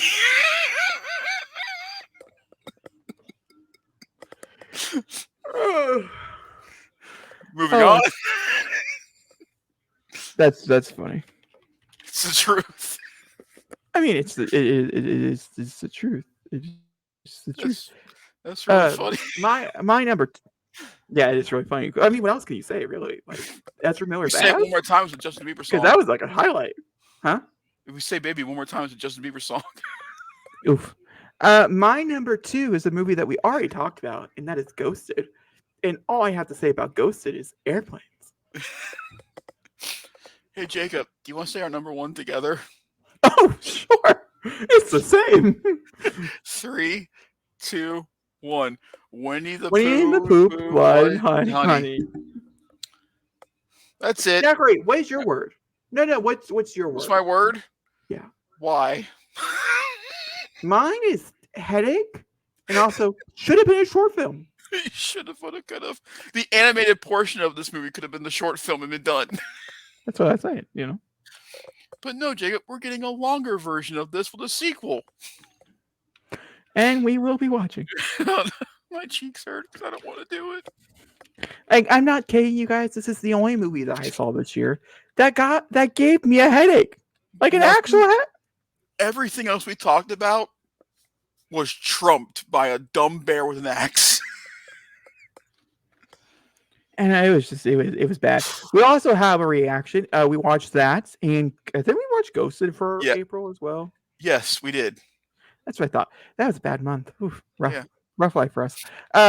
We watched it for our annual. This is a good way to promote the podcast if you're still here. Or I'm pretty sure I'll pull these out to make them their own segments, so you can find out about it right now. The podcast every April we watch nothing but horrible movies. It's our annual April Fool's month. Yeah, it's one of my worst decided thoughts of having, and then people championing it. The only reason why it's still a thing is this: people are like, "Are you doing it again? Here's a suggestion." It's one of our most successful months of the year. If you want to know where that started, go watch Batman, Robin, The Happening, and The Lion King. But The Happening was like a bad, good movie. Oh man, CBS. Okay. Well, with that being said, I actually don't know who starts the next category. Who? That would be. We both said it at the same time. I'll let you start the top. I'll read my honorable mentions off. You'll read your honorable mentions off, and then you'll start the top 10. Well, we also have surprising if you have the surprising choice. Yes. So my biggest surprise of the year is Dungeons and Dragons: Honor Among Thieves. Okay, D&D. I cannot stress this enough. This is one of the best movies of the year. It's so good. It's genuinely one of the funniest films of the year. The thing with the banjo kills me every time. It's so good, but that's not the best part, Jacob. What's the best part of D&D? What's the best part of that movie, Jake? Wait, I don't know. Are we thinking of the same thing? Yes, we are. The bird. No, Johnathan. Oh, my thing is Johnathan. It's really not the dragon? The dragon was. Now it's a little harder, but I do like the dragon. Oh, I get it. But no, Johnathan. Yeah. Also, I'm sorry, this is a really random. It's not a spoiler because there's nothing in the plot for it. That one is a bit of a spoiler because they didn't really promote the dragon that he's talking about very much. So I don't want to mention it super duper heavy because it truly was. It was an enjoyment when I saw it in theaters. When they pull out the baby cat and give it to the big. It's practical. It's one of the best moments in film this year. Oh, it was great. It was great. Practicality, man. It works on such a deep level if you do it correctly. All right, Zachary, honorable mention. My honorable mentions for the year. 2 of them were mentioned during our talks. Evil Dead Rise.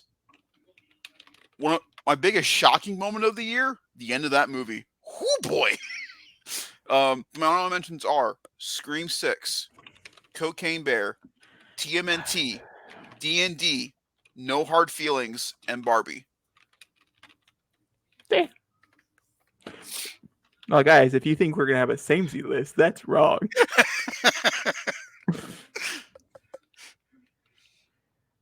Okay. Well, hopefully I got also, speaking before, we had the worst moment we saw in theaters this year. What was your best moment you saw in theaters this year, Zachary? And if it contains spoilers, perfectly fine. Just let me know if I've seen the movie or not. You have seen the movie. We watched it together this month. Rhinox, Cheetor, Maximize! That moment in the theater when he says it and they do it and the final. What is the movie, Zachary? You have to say that. Transformers: Rise of the Beast. I'm sorry. I feel like everybody knows what Beast Wars is. I'm wrong. You are. The ending of that movie is so goddamn good. But that's not the moment. No, good That's your sir. moment. You No, picked it. no, good sir. That's not the moment. That's a close second. Are you gonna go watch Godzilla? Like, is that a plan? I will probably eventually see it. When his music kicks in and the heat ray comes on, I will never forget watching Japan explode in an instant. Yeah. Oh, okay, cool. So, all right. Well, that answers all your questions. I'll go back up and I'll answer all my questions. First things first, let's talk honorable mentions. I have 3. So we have Megan, we have Guardians of the Galaxy Volume 3, we have The Hunger Games and the Ballad of Songbirds and Snakes. My most surprising movie by far this year was Blue Beetle. Like, damn, that was took the wind out of me. Um, the third act, like Yeah, no, like, it's nuts. do you remember me walking out of that and calling you, be like, I don't know how to describe what I just saw? Would you agree? Now, yeah, Okay, sorry. it doesn't make sense why it works so well, but it does. I have 2 moments. I actually have quite a few moments that truly did surprise me, or great moments in theaters. My number one being, this is a big spoiler for Scream 6, but it's in the opening. I can't. Oh, I can't hear that. it definitely. I have 2. Now I'm looking at my list. Scream 6 would definitely be the opening. Oh my god. I guess that's all I'll say. It's the opening. The opening was truly shocking. I mean, it just was on an uphill rise from there, but the opening. And then I'm going to also include Bottoms in this list as well. We'll talk about Bottoms later on. I'm not going to say anything spoilery. You can put your headphones back on. All I will say is the finale. What unhinged shit was that? And why did I love it so much? Because it was unhinged. I'm really excited for Zachary to see that one in the new year. That would definitely be a movie commentary for sure. Or I might just put him through it with him and then maybe still pick it later. Who knows? Yeah, that's my list. Zachary, let's start with your number 10. My number 10 movie of the year. With these, I'm going to have a little build up to them. My number 10 of the year was genuinely shocking. I didn't think I was going to see this movie at all. You really liked it, and you want to do the commentary to it. So I was like, okay. My number 10 is Megan. Oh. Megan really stuck with me. The stuff at the end with her and in the room with the robot, and then the dance sequence, truly something you'll never forget watching. But for me, it's the forest. The stuff in the forest, yeah, yeah, that's it. Um, what a fun film! I had such a blast. And Megan, Chucky would kill you in a second. See, I don't necessarily know if I agree because New Chucky. because she is a robot, and Chucky is still. Well, I mean, at the moment, no spoilers, but Chucky's going through it. So I actually don't think he'd win that fight. Man, that's so true. My bad. No, Megan would obliterate Chucky currently. At the very moment in time, I don't think he can say it. He uses the knife as the. I'll Better get do you. that. I'll get you. Oh, why are you running? This is not fair. You know I can't run right now. I'm gonna get you. Can somebody get my chair? Can someone push me to their ankles, please? Okay. Either way. Push me to their ankles. It's so good. So, a little further, a little further. Oh, missed it. Damn it. A little further. keep going. Okay. Number 10 for me is Evil Dead Rise. Another movie Hey, that. both our number 10s for horror movies. Look Yeah. at me. Yeah, good for you for putting a. I mean, yours is like a comedy, but like it has horror elements in it for sure. Evil Dead Rise is a horror comedy. Evil Dead Rise is a horror. Yeah, that's a horror film. Yeah, for sure. It's a horror film. It was. It was something that stuck with me. That's all I really have for you. Bathtub, wires, multiplication, Wood chipper. chainsaw, Yeah. glass, Oh, children. What is that called? What is a cheese grater? Oh, good God. Opening. Evil Dead Rise in general. If you like any of those things, Go watch Evil Dead. and watch it with us. We have a Yeah. commentary. What a All right. commentary that was. Hey, we both had fun. We had to stop it. He was like, I need a minute. Yeah. It was right after Cheese Grater. I needed a minute. Number 9. Number 9 for me is Guardians of the Galaxy Volume 3. This is my favorite superhero movie of the year. It stuck with me more than all of them, even though I love Spider-Man this year as well. But the stuff they did with Guardians, particularly, I've talked about it at nauseum, but it's the reason why his poster's on my wall. Rocket fucking Raccoon is the whole reason why this movie is the whole reason why that movie's on my list. Bradley Cooper will not get anything for it, and it's a damn shame. He absolutely gives his all in this movie, and Lila is all I'm going to say. Breaks my heart every time, but it's so well acted by a non being person there creature. It's so good. Guardians 3. All right, my number 9 comes in with another Disney product. We're talking about The Little Mermaid. The Little Mermaid was another one of those movies. Sorry. The Little Mermaid, outside of Scuttlebutt, was truly a good movie. Actually, outside of Aquafina, if they really would have just got rid of the side characters, it would have been a better movie. Maybe it would have been higher. That's a possibility. But it was one of those movies that did truly feel special, and I did wish that I got to see it more times in theaters. I would say it's my next favorite to let's say Beauty and the Beast. When we're talking about these retellings. I liked it a little bit better than Aladdin. I feel like what they actually did with the relationship between the two was the best part, and the more of that would have been better. And the fact that they race bended, Ariel herself, and they made no comments on it, but did it organically, I also felt it really worked. And the fact that it was shockingly violent, The end of that movie, holy. Also, I will not lie, Melissa McCarthy did have a very nice role, but got a little too large for her head. No That's pun all. intended. I'll say. And it didn't really work. Also, it now has my favorite rendition of Part of Your World. Oh, cool. All right.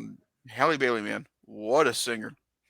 Number 8 for you, Zachary. My number 8 is Illuminations, the Super Mario Brothers. This is definitely a movie for me, through and through. I absolutely love this movie. Is it because of Peaches?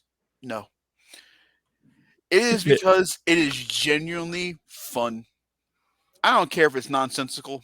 I don't care if it has no story. When we get from point A to point B, I am laughing every step of the way.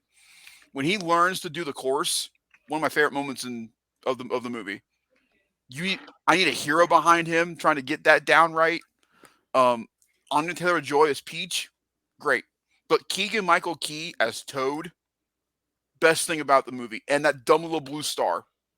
The blue star was the best part of that entire movie. It's the only part of the movie that was good. Death is the best thing because it lets life finally let go. I'm like, perfect.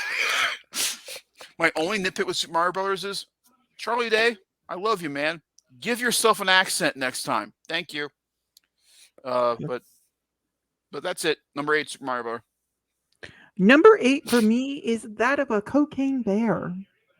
Yes, you heard me right. Cocaine Bear. It spun off so many sequels. There are so many little changes, like Cocaine Shark, which actually has nothing to do with cocaine at all.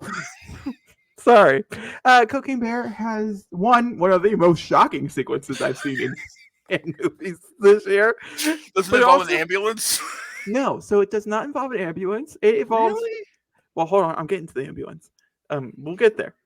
It actually involves kids and one of the elements in the title.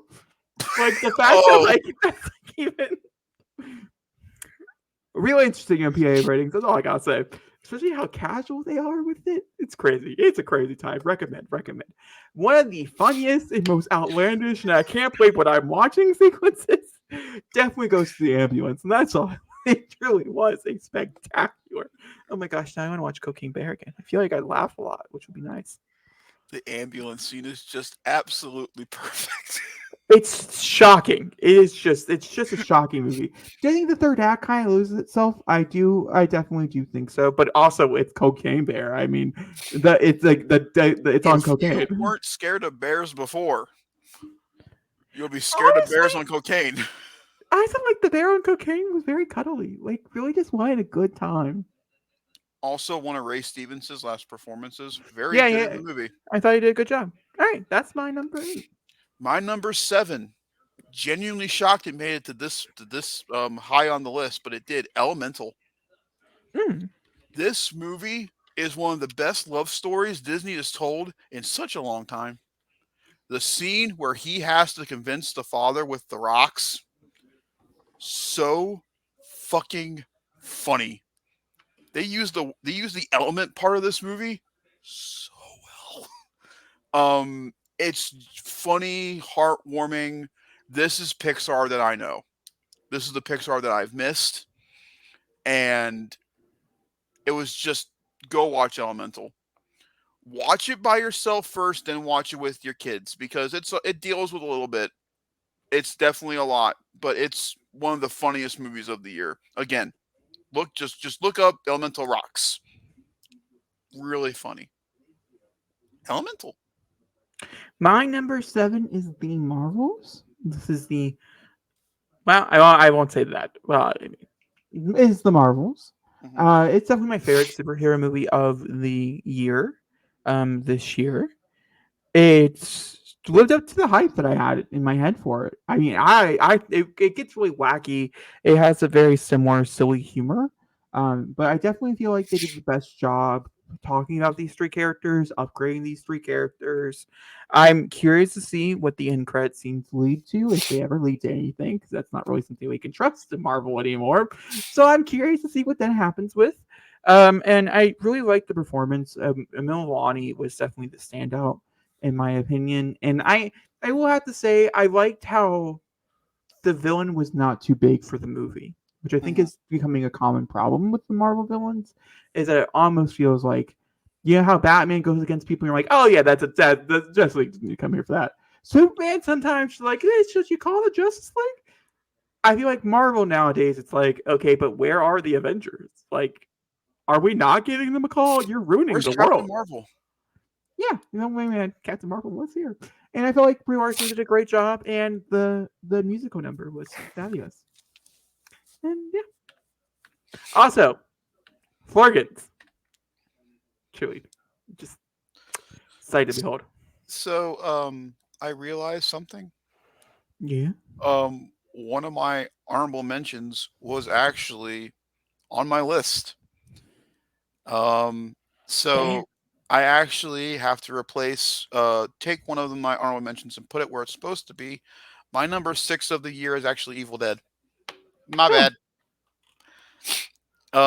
We talked about it at the beginning of this top 10. I don't have to say anything else. Evil Dead Rise is one of the greatest movies of the year, and it's one of my favorite horror movies.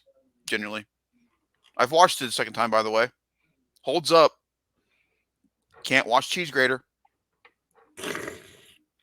Duh. my But that's number my number six is 6. my number 6 has already been talked about. We've talked about pretty at length as well, so I'll probably just brush over it as well. And that is Dungeons and Dragons: Honors Among Thieves. This movie came out in March and it stuck with me. And honestly, the way it keeps climbing, because like to be fair, as I've been sitting here, I've been rearranging my list based on if it it's serving or whatever, and Yeah, it's climbed quite a few places since we talked, like since initial. And that's because we talk about it, and I just remember how amazing it was. it's So I was like, so good. oh my god, that was amazing. Oh my god, that was It amazing. has one of the funniest cameos of the year. Truly shocking cameo. And the fact that like the pat on the head is all I'll Yeah, say. It's great. It's great. I will yeah, definitely a movie. I hope they do more with it, but like we same talked here. about, the chances slim, I would say. for more to come. But that being said, Zachary, what is your number? Oh, that's our bottom half. Are we okay with the bottom half? Yes, How are my we top feeling? 5 is cemented. I also do agree. I do feel like my top five is also cemented. I would say the top three Hmm. might be interchangeable at this moment in time, so I'm not really comfortable there. But top five for sure. So, my number 5 is Indiana Jones and the Dial of Destiny. This this is why I love James Mangold. The man can direct a fucking film, but the main reason why it's the reason why it's number 5 is simply because of Harrison Ford. When you watch Force Awakens, you can clearly tell that he still cares about Han Solo. However, he cares more about Indiana Jones. This man oozes charisma on the screen. Phoebe Waller-Bridge, truly awesome in this movie. The ending subsided, which is part of my one of my most disappointing moments of the year. It still has a moment that makes me genuinely tear up at the end, and it's really, really, really, really good. I'm so sad I slept on it when it came to the theater because I think I would have enjoyed it a lot in the theater as well. But Indy came back strong. I no longer think about Kingdom of the Crystal Skull, and I'll go Indy 1, Indy 2, Indy 3, Indy 5. That's it. Even though they reference Indy 4, not to me they don't. Indy 5, yeah, number 5, Indy 5. Okay. My number five is Talk to Me, which is a indie horror film that had a big splash. I think it had an even bigger splash when it hit digital for Halloween. It's a movie about possession, ironically, but it's Your also a movie. all your lists involve possession in some way, shape, or form. It's what I like. It's what I like. I think it's because it doesn't scare me. Like this movie did scare me, but normally it doesn't scare me. He got my father to go and watch this movie. That takes a Uh, lot. 'Cause my dad hates possession films. Yeah, but we actually didn't really know that's what this movie was about. And I mean, to be fair, this movie truly is more about grief and what you would do with grief and what that means. And it has one of the best endings I've seen all year, one of the better endings I've seen all year. Truly was a phenomenal third act from two directors who came from nothing. I mean, this was their baby, and that is also spectacular. And there are some beautifully shot scenes. Camera work is great. The acting for being an Australian project also phenomenal. Haunting scene with a kangaroo. If that's disturbing to you, maybe don't recommend. Uh, and the violence, because it was all people who've done practical effects before, looked really realistic. So when I thought that person might die, I really thought that person might die. And that takes a lot nowadays, I think, in horror, especially to really feel the effects of the violence that's being shown. And so I have to applaud it anyways. All right. You're number four. My number 4 is Ben Affleck's Air. This movie has stuck with me since the beginning of the year. It is one of the most inspirational movies I've seen all year, and some of the best performances. Once again, what's her name? Viola She's Davis? Viola Davis. Get She nothing played for it. she played, apparently from what I heard, a major dictator in Hunger Games, but she plays the most caring mom in Air. And what a dichotomy of role. Matt Damon, fantastic in this movie. Chris Tucker, once again, amazing in this movie. Um, Ben Affleck can direct and act. Who knew? Um, I mean, everybody knew. We just didn't know if we could trust it. So yes, you can. It's one of the best biopics I've ever seen about a shoe. And it made me realize, man, I don't like shoes. I can never afford a pair of Jordans, but I understand why the Jordan is so important. Good job, film. Uh, Go watch Air. It's a great time. You'll have fun. my number four is Fast and the Furious 10. I think a lot of people are gonna be really shocked it's high on this list. And you know what? Fuck you. I'm a little shocked myself. But on retrospect, thinking outside of that outlandish ending, whatever, whoever, and some of the very wonky VFX, even though this is like a $14 billion franchise, spend your money. And also one of the most expensive films ever But made. a part of the reason why it was so expensive was because of the pandemic and things. I mean, it wasn't really its like fault that it was so expensive.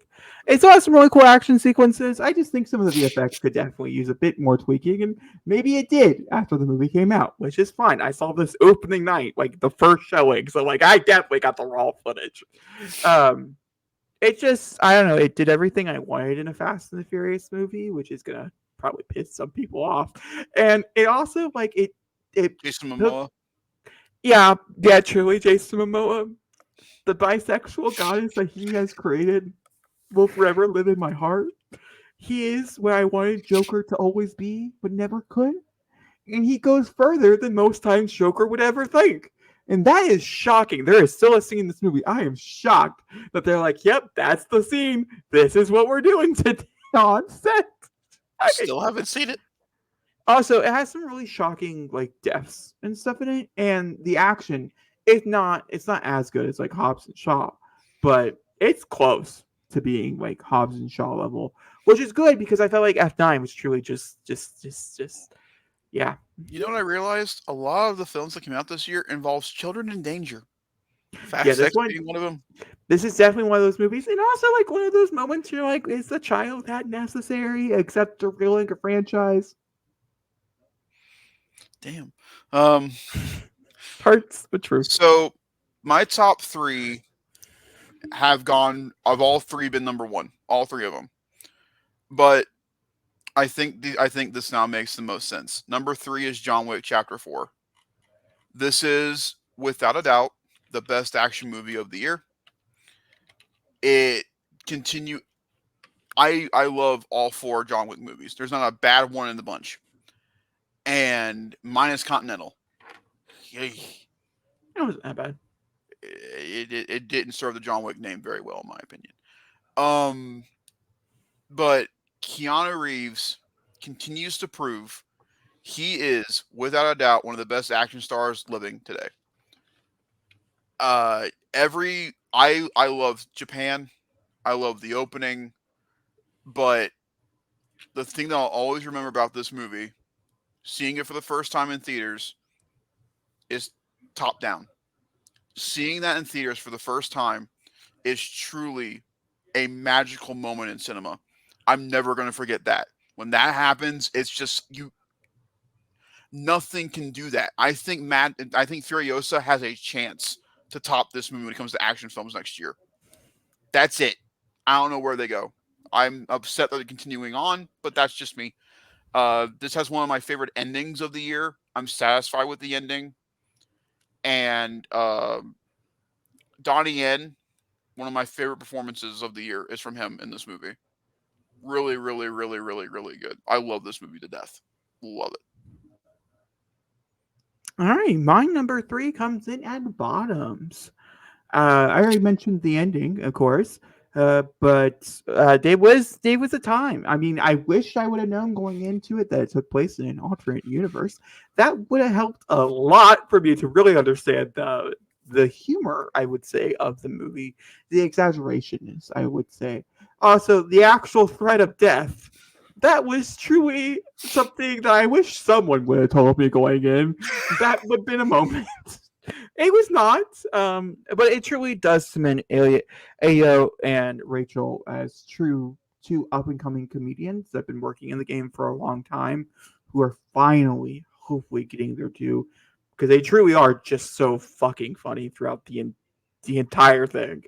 I mean, their little one lines. Even if like I mean, you have Ao who's doing the more humor filled comedian, but you also have Rachel who's like there to do like all the what is it like the dry humor. Where you're like, that made me so uncomfortable. All I can do is laugh, and that's Mm-hmm. essentially like what her thing is. And then obviously it's super queer, which helps a ton for me personally. Oh my god! Oh my god! No, I forgot about it. How could I forget about it? Oh no! Okay, a little bit change of a little change here. Um, Uh-huh. sorry guys, my brain just had a moment, and we're gonna have to stop the top 10. I know, file two, crazy. Everything underneath this is Uh-huh. getting moved down one space. So bottoms is now my number 4. Fast Okay. X is now my number 5. Evil Dead Rise, who is she? She's an honorable mention. That's who she is. Uh-huh. Red, White, and Royal Blue is definitely my third favorite movie of the year. Oh, For okay. the amount of times that I've seen that movie this year, upwards of like 100, it has to be in this list. It just there's it's number 3. Sorry, I had a mental fog. I think it's because it came out on Amazon Prime, so it wasn't like marketed anywhere. And honestly, I've seen it so many times. I thought it came out like 2 years ago because it's just been in my head nonstop. Nonstop. Yeah, so sorry about that. Red, Rat, and Royal Blue is technically my number 3, but all of my numbers are off, so who the fuck cares? Zachary, what is your juicy number 2? My number 2 should come as a shock to no one. It is Transformers: Rise of the Beasts. Oh, wait, hold on. Never mind. I know who your number 1 is. Okay. Transformers: Rise of the Beasts is my second favorite film of the year. I didn't think anything could top it. Boy, was I wrong. Um, Wow, we lied in our movie commentary. huh? We lied in our movie commentary. We did. I really wish we could watch the other one as a commentary. I really want to see your reaction to that movie. Truly do. But Transformers, like I said during the commentary, like I said during the review, I needed this movie to be good. This was the most important film of the year for me because I am the biggest Transformers fan that I know. And this brand is more important to me than Star Wars. It's more important to me than Marvel. And to see it back on its feet, truly back on its feet, back to back victories, makes me the happiest person alive. Getting to see the proper G1 designs of Prime, of Bumblebee, seeing the Maximals on the big screen for the first time, caring about the human characters, enjoying a third act climactic battle in the film where there's not a bunch of military guys going XK 40 right is just truly amazing. And again, the big ending. I don't know what they're gonna do with it, but I'm so excited to see what they do with it. That's how you start a universe. Just saying. Uh, yeah, Transformers is my number 2 of the year. Watch it. I've watched it almost every month since it's come on digital. My number 2 comes in at no surprise to anybody who might know me. Um, it is by far Scream 6. Am I a little sad to put it this high up on the list? Actually, no, I'm not. I think it's a perfect ending to the characters that I love. Neb got a perfect ending. The sisters got their perfect ending. Gail, well, maybe she did get her perfect ending, depending on some results that might be coming in the near future. Who knows? I don't know. I love the movement of moving to a bigger city and what that does and what that looks like. The ladder scene, Oh my the god. apartment sequence, period. Sure, did I not really care for the ending as much? Were these killers not my favorite when I first saw them? For sure. But that's okay. They had time to grow, and they have certainly grown. I don't love them as much as like some other movies like Scream 4 or something like that. Mhm. But it truly is high on my list, and it's so many iconic scenes and moments, and just like Ghostface with a shotgun. It doesn't really get much better than that. Ghostface in the final act after the reveal. Doesn't get Yeah. better. Doesn't get Yeah. better than that, in my opinion. I also think Scream 6 this year is the has the best use of nostalgia, I think. Hmm. I think they're able to use everything to their disposal very well, and I think also I don't think he's getting enough credit. I think Hayden Panettiere is genuinely good in the movie. I was about to mention. Also, it brought back fucking Kirby Reed. It answered my question that I've known since 2010 was real, and that is that Kirby fucking Reed did not die. Confirmation pitch. That's all I have for you. That's my number 2. Go watch Scream 6 if you haven't watched it. Just don't support the rest of the franchise. You can watch Scream 1 through 6 plus the television show, except for 3, and then you're good. So Not complicated at all. so my number 1 is weird. It's weird, man, because I had no intentions to go see this movie. But much like with Jacob, the word of mouth on this film was just It's just too good. it's just insane. So I was like, you know what? I'm gonna go after work on Wednesday and go see what this and finally find what it's about. I'm so glad I did. My number one's Godzilla -1. Now, before you jump into this, I Uh huh. would like to preference he did just see this. Like, I'm I'm almost tomorrow will be a week fresh from the film. so I would have to wonder when I talk to him again in about 2 or 3 months, if it still is his number one. Like if Transformers, decides to take its Hmm. reins. I definitely do think, based on the conversations we've had and things like that, I do think it's this top two. But I'm not 100% because I've been in that phase, like that fog phase. That's his complete number one. It could be though. Just thought for preference. As Happy for you though. the Godzilla films that we have over here in America by Legendary are fun. They are a lot of fun. I'm glad they're getting their due they deserve because they are genuinely a lot of fun. But what this movie did was I gave a shit about everybody. Everybody in this movie. The performances in this film are genuinely incredible. There's not a bad performance in this movie. And I care about Tokyo taking down a dinosaur. And I didn't think I'd say that at all this year. I did. This is the scariest I've ever seen this Godzilla. Truly terrifying. Again, $7 million. Wouldn't be able to tell you that it was that. Probably more, to be honest with you. It has one of the most shocking openings to a film of the year, and it has one of the most satisfying endings to a movie this year. And the score is one of my favorite pieces of music this year. It's so good. Believe the hype. It is completely real. This is one of the best movies of the year, and I hope it gets nominated for Best Foreign Language Film at the Oscars. I don't It think it will, only because they don't have the budget to do the campaign. That's my only concern when we're talking about Oscars, because half of it is paying for your campaign. I just don't think it has the. I don't think the studio has the money, which does suck, and that is quite like sad. But I think if it's not nominated, I don't think it's because they're like, oh, we can't nominate Godzilla -1. I think it's just simply they can't campaign for it. I would hope that be the case because I hope they don't stay away from it because of it being a Godzilla film. Godzilla is a stationary in Hollywood.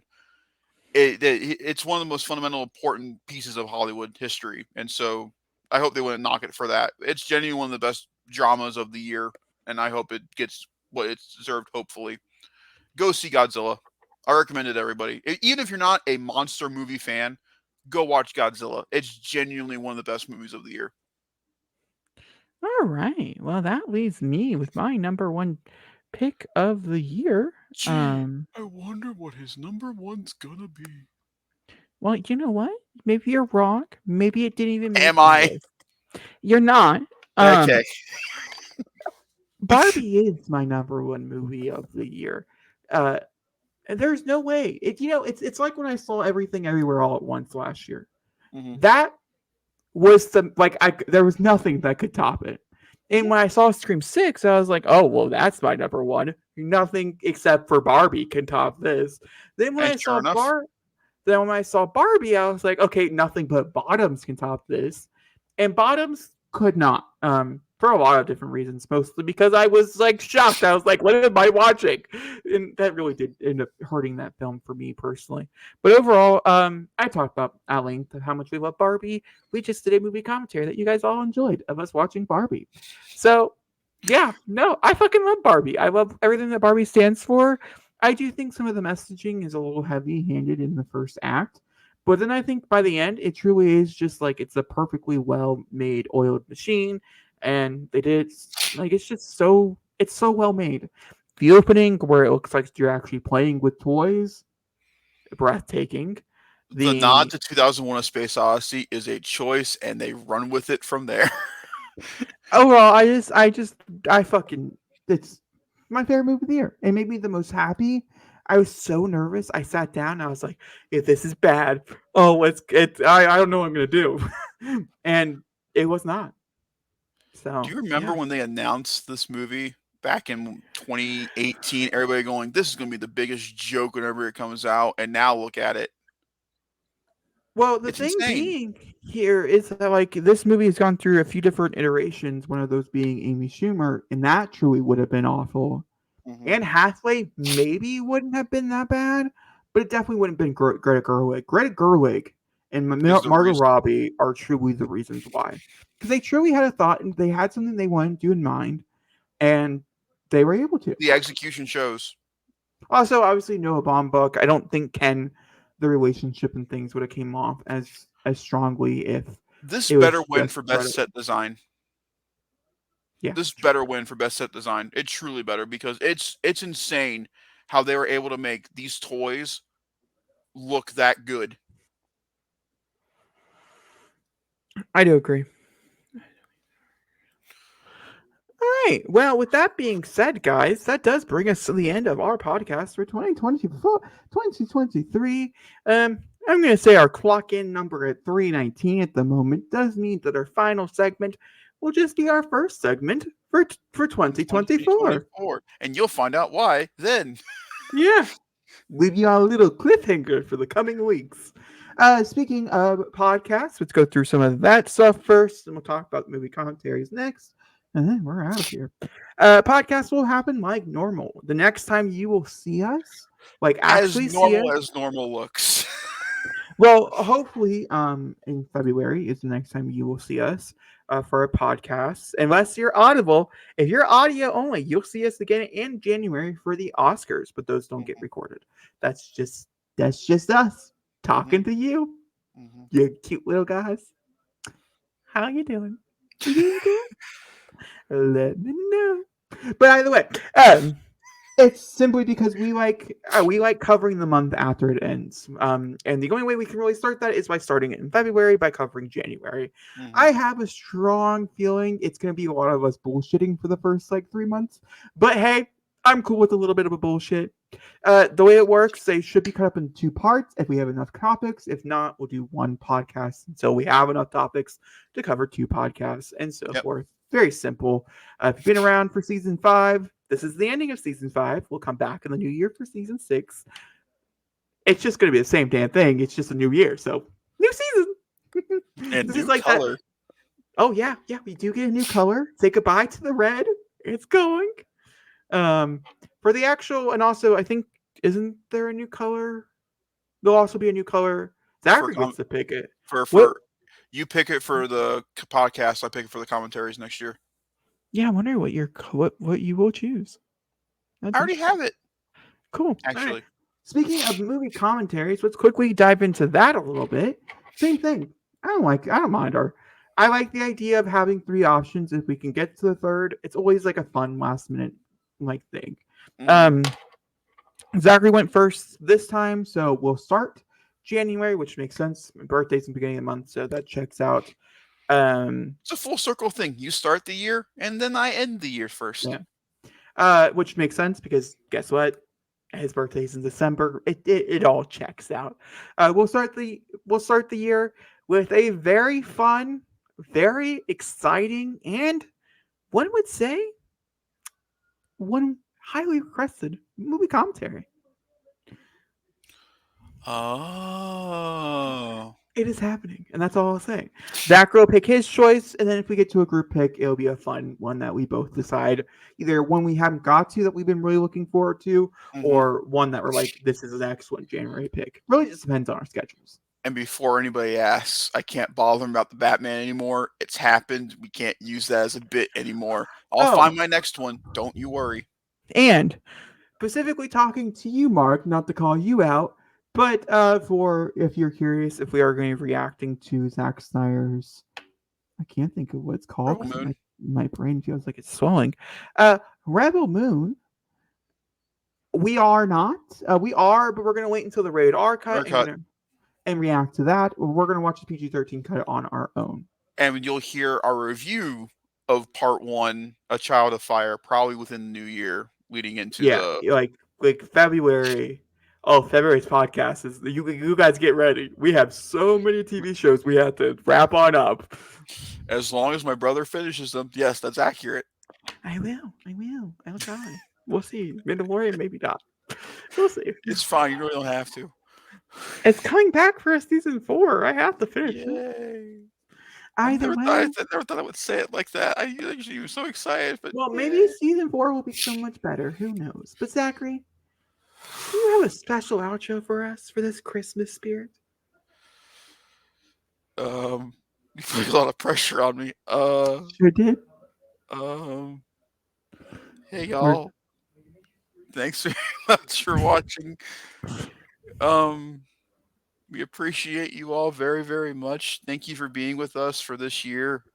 Genuinely, oh, so many new there subscribers, new happy faces in the channel. there were some genuine big moments for the channel this year that we did not expect at all. Megan Fox is Yep, ass. that's the one. Um, Clearly, you guys are, and also, just to take a moment and talk about the show for a second. We had some pretty big moments this year. I think Chucky was one of the best ideas I think we've had for the channel, and it showed. I think our new podcast commentary layout has worked very well with our viewers, and we appreciate your guys' feedback with that. Um, this is my favorite thing I get to do on my off time, and I love seeing that it's continuing to grow, and that you guys are continuing to enjoy the content we're putting out. And 2024, while light on what we usually talk about, I think 2024 will still be a fantastic year for the channel. Because next year, I'm just going to call it is speculation 2024. We get to talk about what we think is going to happen in 2025, and that to me is exciting because we don't have any idea what's going to happen with 2024 because a lot got moved. This is true. Uh, I am quite, I am quite curious. I agree with Zachary on that note. I want to thank you guys all for, joining the fun, for Mhm. thinking that you want to stick around. I would also, not that the 47,000 of you are going to watch this, would like to thank all 47,000 of you for me to reacting and enjoying the Expendables 4 trailer. Also, the fact that you got every Expendables 4 trailer over 1,000 views on the channel, that's a testament. Um, Gee, that's I wonder where our first commentary of the year is going to be. Find out. But as always, guys, like, rate, subscribe, hit that comment section. Let us know what your favorite WMB moment of the year was. And we will see y'all in 2024. Happy holidays, happy new year. Whatever you celebrate, enjoy it. And we'll see you then. Hit the music.